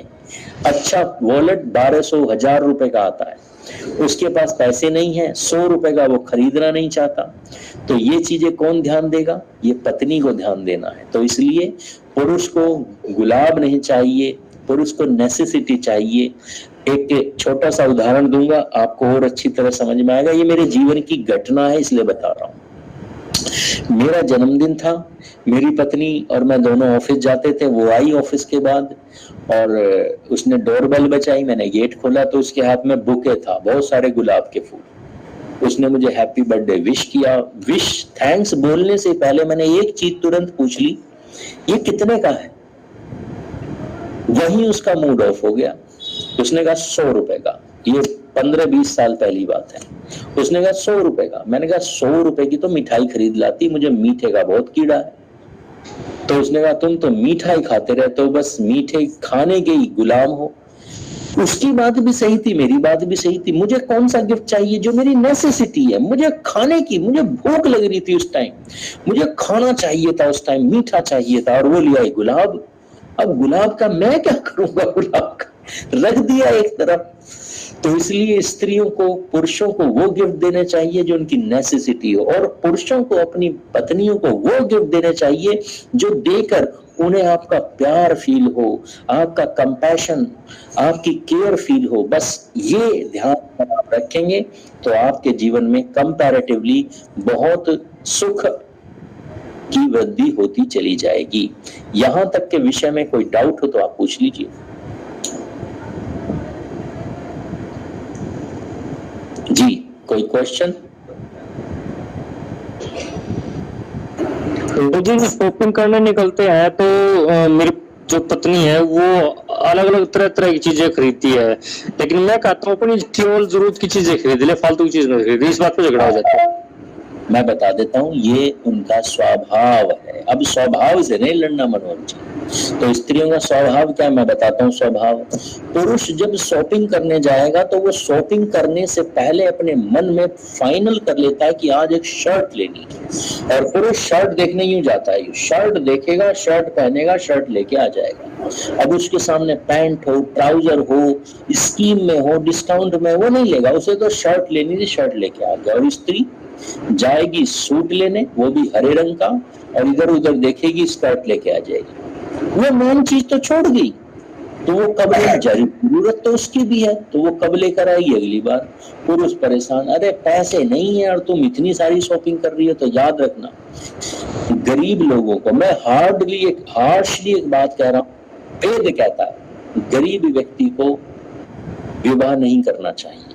अगर विवाह करना है तो एक बजट नॉर्मल से अधिक, जैसे आप अपने लिए 1, 2 जोड़ी, 5 जोड़ी कपड़े खरीदते हो, तो अपनी पत्नी के लिए कम से कम 10 या 15 जोड़ी कपड़े का बजट आप लेके चलना है। स्त्रियां का स्वभाव है फिजूल खर्ची, क्योंकि उससे उनका डिप्रेशन खत्म होता है, उससे उन्हें अच्छा फील होता है। मैं ये नहीं कह रहा हूं उन्हें फिजूल खर्ची पसंद है, वो उस चीज को इसलिए खरीद रही हैं कि उस चीज से उस समय उन्हें मोह आकर्षण हो गया है और वह उन्हें खरीदना जरूरी है। हाँ, बस आप इतना कर सकते हैं, हे प्रिय मेरी पत्नी, प्यारी प्यारी पत्नी, ये वाला ना खरीद के ये खरीद लो, तुम पे ये भी अच्छा लगेगा। थोड़ा सा आप उन्हें प्यार से समझाओगे तो ऐसा मैनेज कर पाओगे। और आप बिल्कुल अपने उसमें आ जाओगे पुरुषत्व में कि नहीं जो चाहिए वही लो, ऐसा नहीं करना। स्त्री एक लेने जाती है, यकीन मानिए, अगर स्त्री कह रही है ना एक लेना है, तो अपने मन में आप सोच लीजिए कि 5 का बजट लेकर चलना है, तभी शॉपिंग का फायदा है। और होना भी ऐसा ही चाहिए। हमारे वेदों में भरा हुआ है कि अपने पति अपनी पत्नी को संसाधनों से भर रखे। जब मेरी विवाह हुआ पहली बार, तो मैं अपनी पत्नी के साथ शॉपिंग करने गया। उसने एक आई लाइनर या जो भी था, मुझे उसका नाम तक याद नहीं, पर वो छोटी सी चीज, इतनी सी चीज 600-700 रुपए की थी और मेरे पांव से जमीन निकल गई।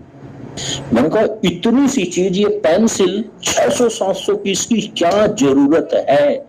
पर जरूरत है, क्योंकि स्त्री सौंदर्य के साथ बड़ी हुई है। पुरुष सौंदर्य पे ध्यान नहीं देता, स्त्री सौंदर्य पर ध्यान देती है। तो इसलिए स्त्रियों की साइकोलॉजी को पता हो जाए तभी विवाह करना चाहिए, अन्यथा नहीं। आगे बढ़े, कोई प्रश्न हो? शादी कितनी बार हुई? और प्रश्न, रिलेवेंट प्रश्न कोई और?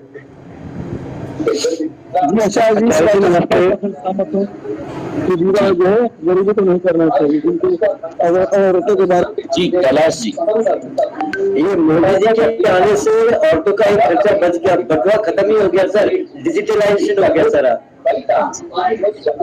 कोई प्रश्न विषय को लेके? जी सुरेंद्र अग्रवाल। आचार्य जी नमस्ते। जी सुरेंद्र अग्रवाल जी, अनम्यूट करके पूछिए सुरेंद्र जी।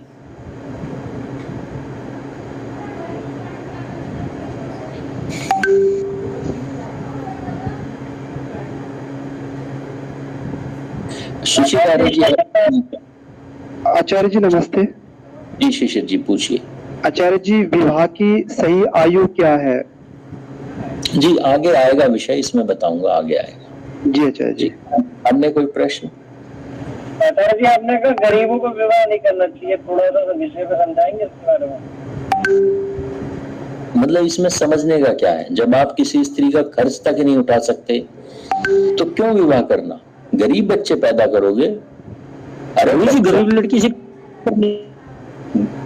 तो पहले पुरुषार्थी बनो, गरीब लड़की से करो, मैं मना नहीं कर रहा हूं, पर आप तो गरीब नहीं होने चाहिए, आप तो अमीर बनो।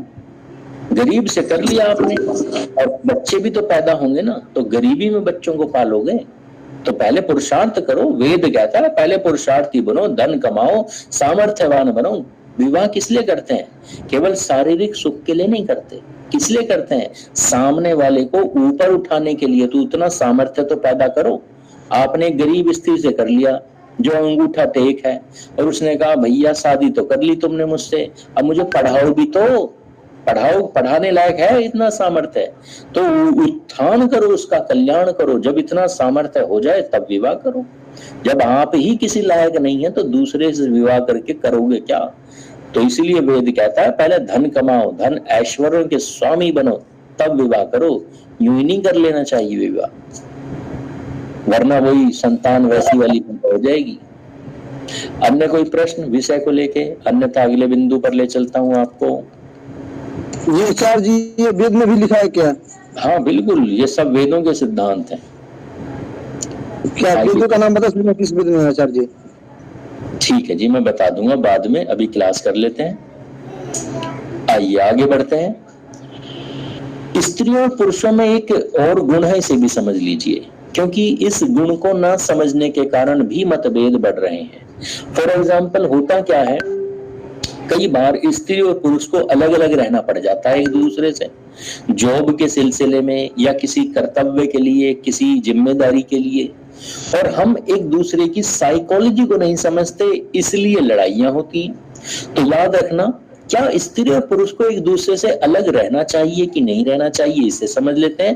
पहले साइकोलॉजी के समझेंगे, फिर वेदों तक चलेंगे। तो याद रखना, मॉडर्न साइकोलॉजी ये कहती है कि जो स्त्रियां होती हैं वो कि अपने पति से फिजिकली दूर तो रह सकती हैं, अकेली रह सकती हैं, फिजिकल डिस्टेंस बनाकर रह सकती हैं, पर एक शर्त पे, अगर उन्हें यह भरोसा हो जाए कि उनका पति सिर्फ और सिर्फ उनसे ही प्रेम करता है, पत्नी के रूप में, प्रेमिका के रूप में, तो भले ही वो उन्हें छोड़ के कारगिल चला जाए, विदेश चला जाए, वो नहीं भटकेंगी, वो अपने स्त्रीत्व से कभी पतित नहीं होंगी, वो उसी का इंतजार करेंगी।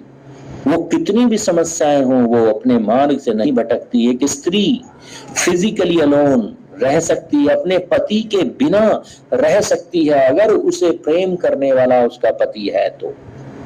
और एक पुरुष फिजिकली अलोन नहीं रह सकता, इसे कोई ना कोई चाहिए साथ के लिए, इसे कोई ना कोई फिजिकली कोई ना कोई चाहिए इसका साथ निभाने के लिए। आपने देखा होगा, दो मित्र होते हैं बचपन के लंगोटिया यार, घर से बाहर निकले, माँ ने कहा जा बेटा दुकान से सामान लिया। दुकान कितनी दूर है? मुश्किल से 100 मीटर। पर घर से निकला बेटा, पड़ोस वाले की घंटी बचाई, अपने मित्र को बाहर बुलाया, उसने कहा चल जा सामान लेके आते हैं। तो पुरुष इतनी सी दूरी भी अकेले नहीं बिताना चाहता, इसे एडवेंचर पे जाना है तो अकेला नहीं जाएगा। पुरुष को घूमने का, रहने का, मौज मस्ती का शौक है, पर एक ही समस्या, अकेले नहीं कर सकता।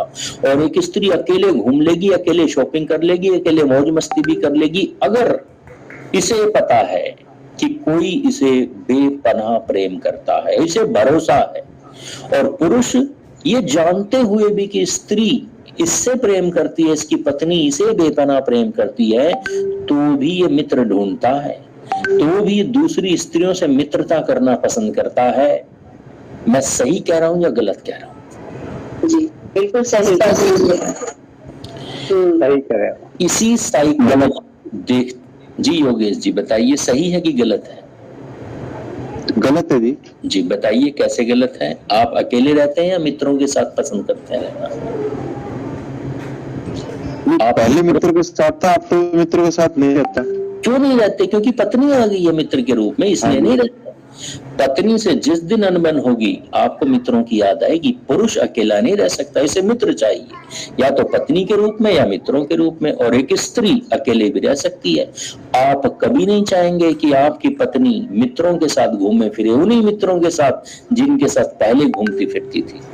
तो ना पुरुष चाहता ना स्त्री भी चाहती। स्त्री भी सारी सहेलियों को पीछे छोड़ के आती है, भूल कर आती है सबको, जरूरत नहीं है उसे, अगर पति प्रेम करने वाला हो।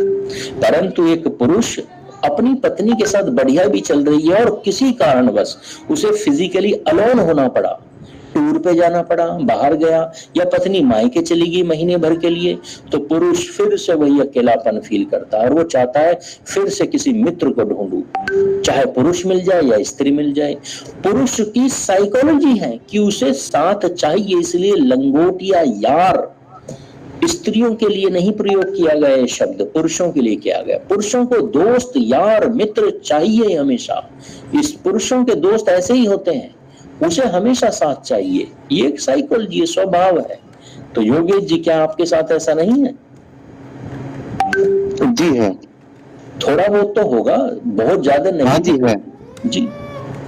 तो पुरुषों को चाहिए, इसीलिए हमारे वेदों में भी ये कहा गया है, हमारे शास्त्रों में भी कहा गया है कि पत्नी को कभी भी अपने पति को अकेला नहीं छोड़ना चाहिए लंबे समय के लिए, हमेशा उसके साथ रहने का यथासंभव प्रयास करना चाहिए। एग्री और डिसएग्री?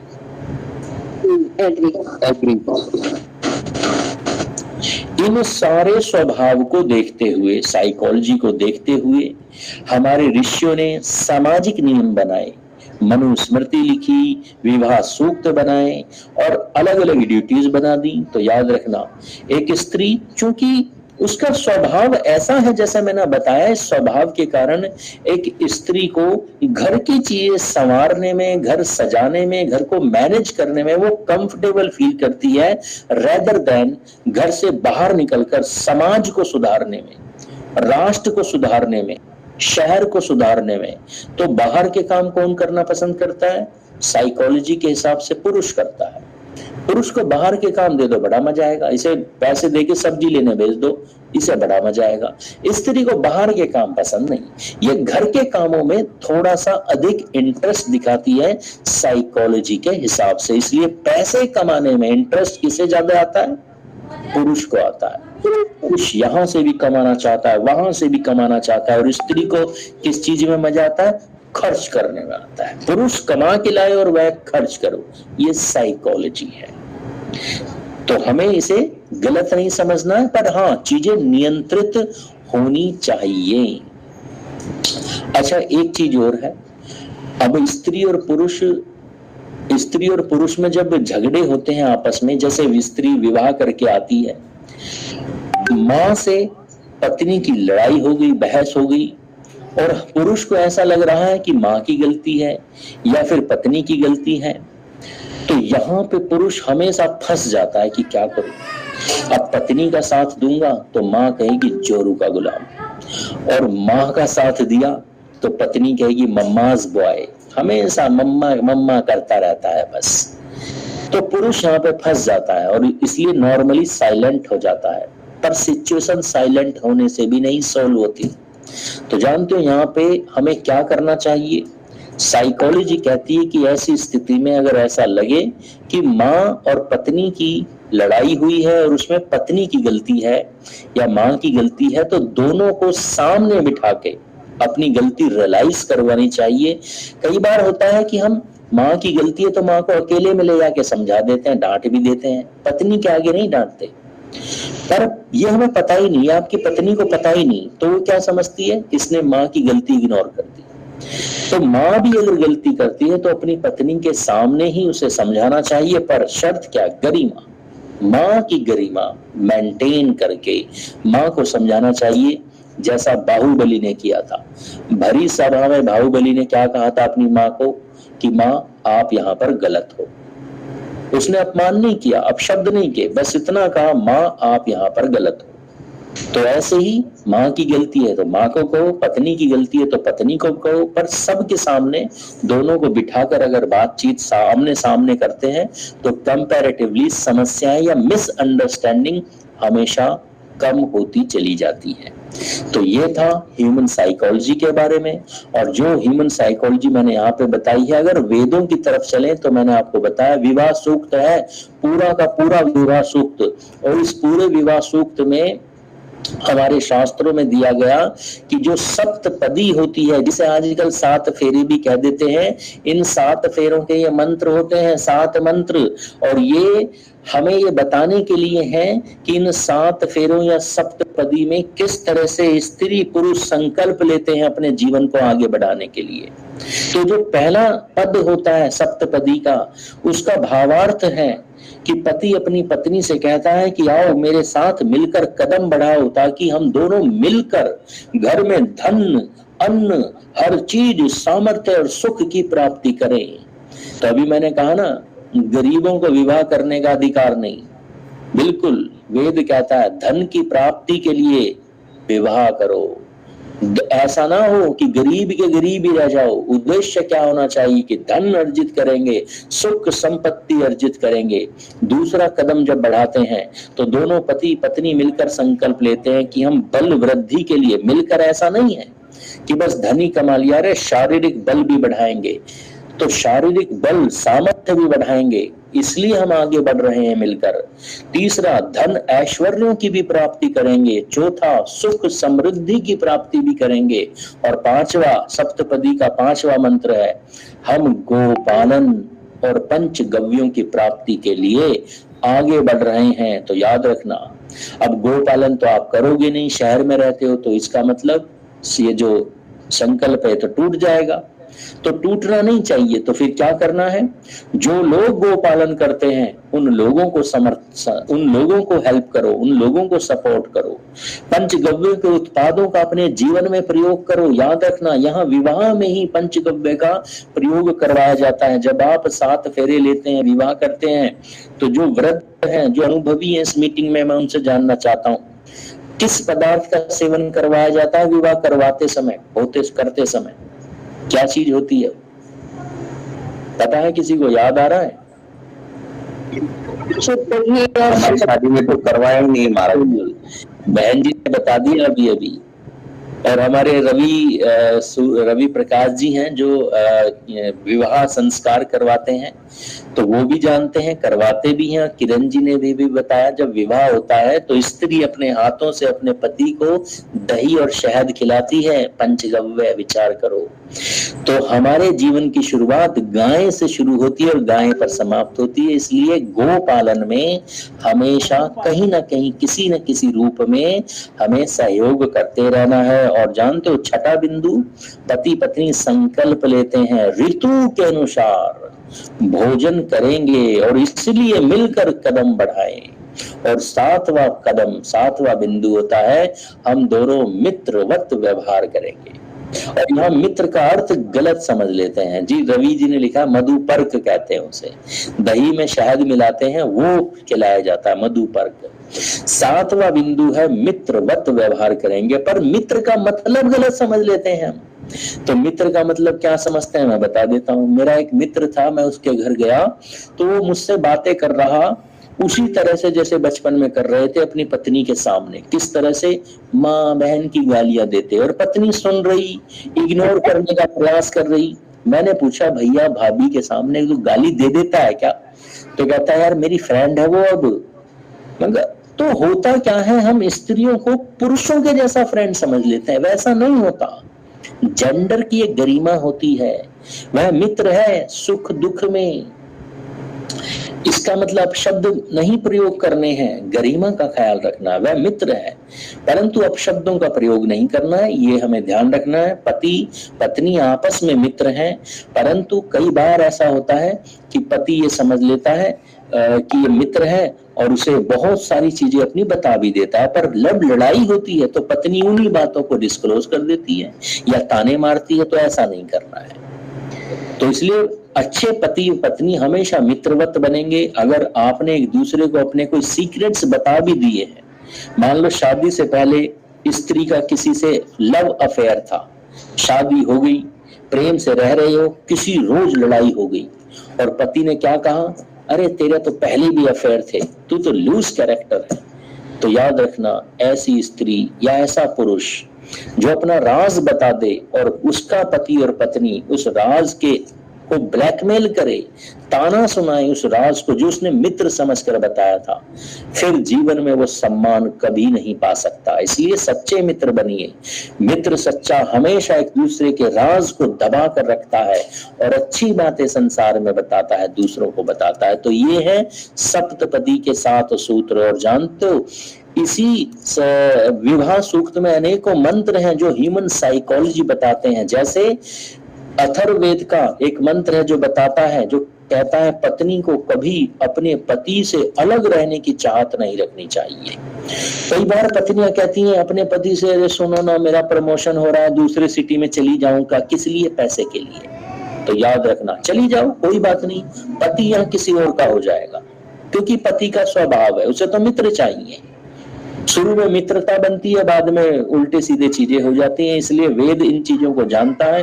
वेद ने साफ इंस्ट्रक्शन दिया है कि अपने पति को अपने से अलग नहीं रखना चाहिए, ऐसी उसके मन में हमेशा चाहत हो। पत्नी को हमेशा अपने पति के घर को ही अपना घर समझना चाहिए, वही उसका घर है, जहां पति रह रहा है वही उसका घर है। ऋग्वेद, अथर्ववेद तो है ही, ऋग्वेद भी इस बात के लिए कहता है कि पत्नी कैसी होनी चाहिए।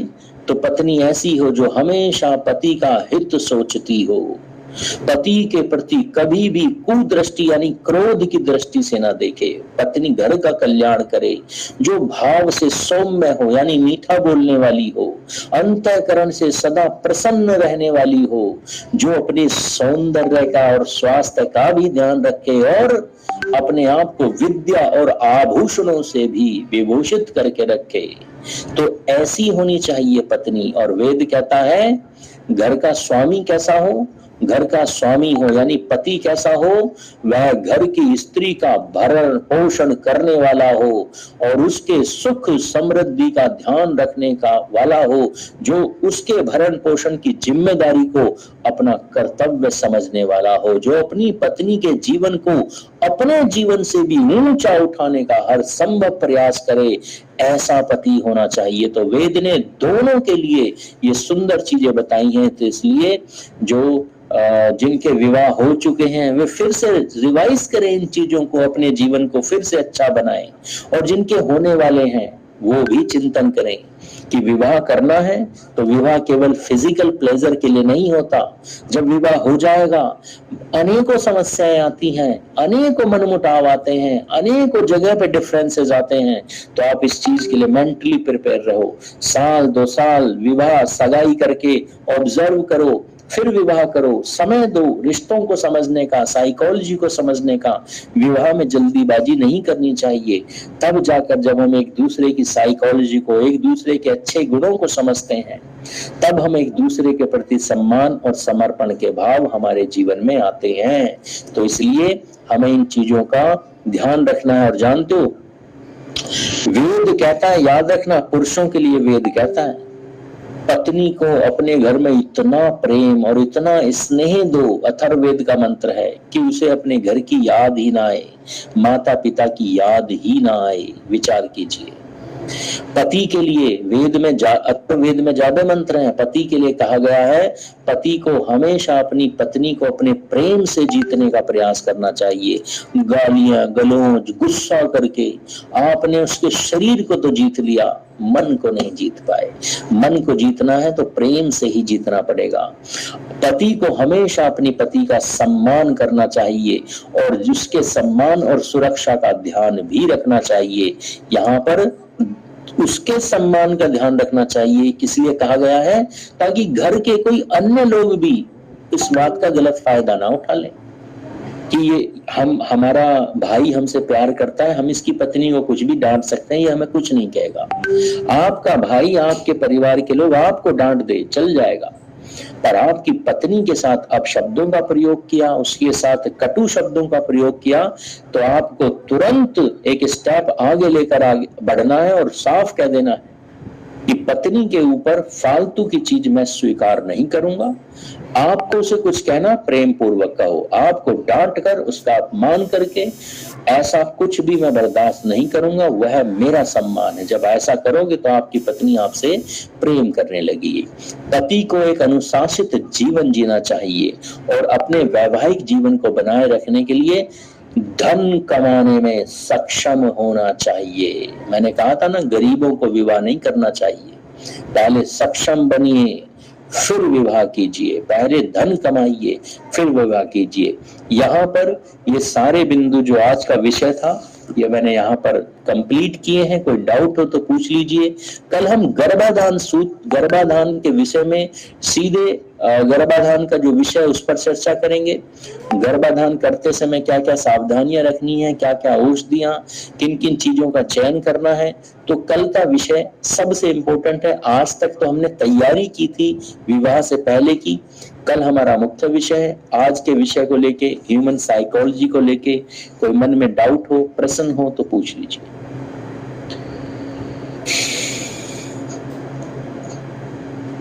नमस्ते गुरु जी। जी नमस्ते जी।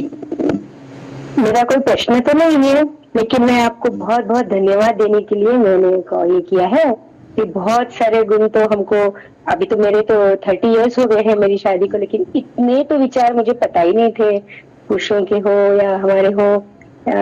फिर भी आगे के जीवन में इसको अप्लाई करने की बहुत बहुत कोशिश करूंगी मैं भी। बहुत से विचार तो बिल्कुल ही पता नहीं थे। धन्यवाद, बहुत बहुत धन्यवाद गुरु जी आपका। धन्यवाद बहन जी। अन्य कोई सदस्य अपने विचार रखना चाहें या कोई प्रश्न हो तो पूछ लीजिए। गुरु जी, इन बातों को हम सुन लेते हैं और अपने तक सीमित रख लेते हैं, लेकिन अगर YouTube पे जैसे कोई वीडियो वगैरह आप रिलीज कर देते तो आगे किसी को शेयर भी कर सकते थे। यथासंभव प्रयास करते हैं YouTube पे कुछ कुछ वीडियोस भेजने का, पर पूरा गर्भाधान संस्कार की क्लासेस का सारा विषय जो 6 घंटे का, ये तो नहीं भेज पाएंगे। कुछ कुछ टॉपिक्स इसमें से भेजते हैं, प्रयास करते हैं और अपने मित्रों को जोड़िए। देखिए, विद्या वही प्राप्त कर सकता है जिसमें विद्या पाने का जुनून हो, तो आप जोड़िए उन्हें, वो जुड़ते हैं तो वो भी सीखेंगे। अब हमने लगभग 10,000 लोगों तक ये मैसेज कि गर्भाधान क्लास होने वाली है, और कितने जुड़े? 70-80 लोग जुड़े। तो बहुत मुश्किल है समाज को समझाना, पर जितने भी जुड़ रहे हैं प्रयास करते रहना है। जी, अन्य कोई प्रश्न? गुरु जी कि काफी अच्छा लगा आपका, और मैं आर्य समाज से जुड़ी रही हूँ। मैंने काफी थोड़ा बहुत महसूस भी किया था, और अपने जीवन में भी जैसे हमने सीता सावित्री की कहानियां पढ़ते रहे, काफी अच्छा लगा। मतलब उससे संबंध बनता है इसका। पर जो आज का टाइम है ना, वो मुझे कुछ ऐसा लग रहा है कि लड़कों में लड़कियों के गुण आ रहे हैं, लड़कियों में लड़कों के गुण आ रहे हैं।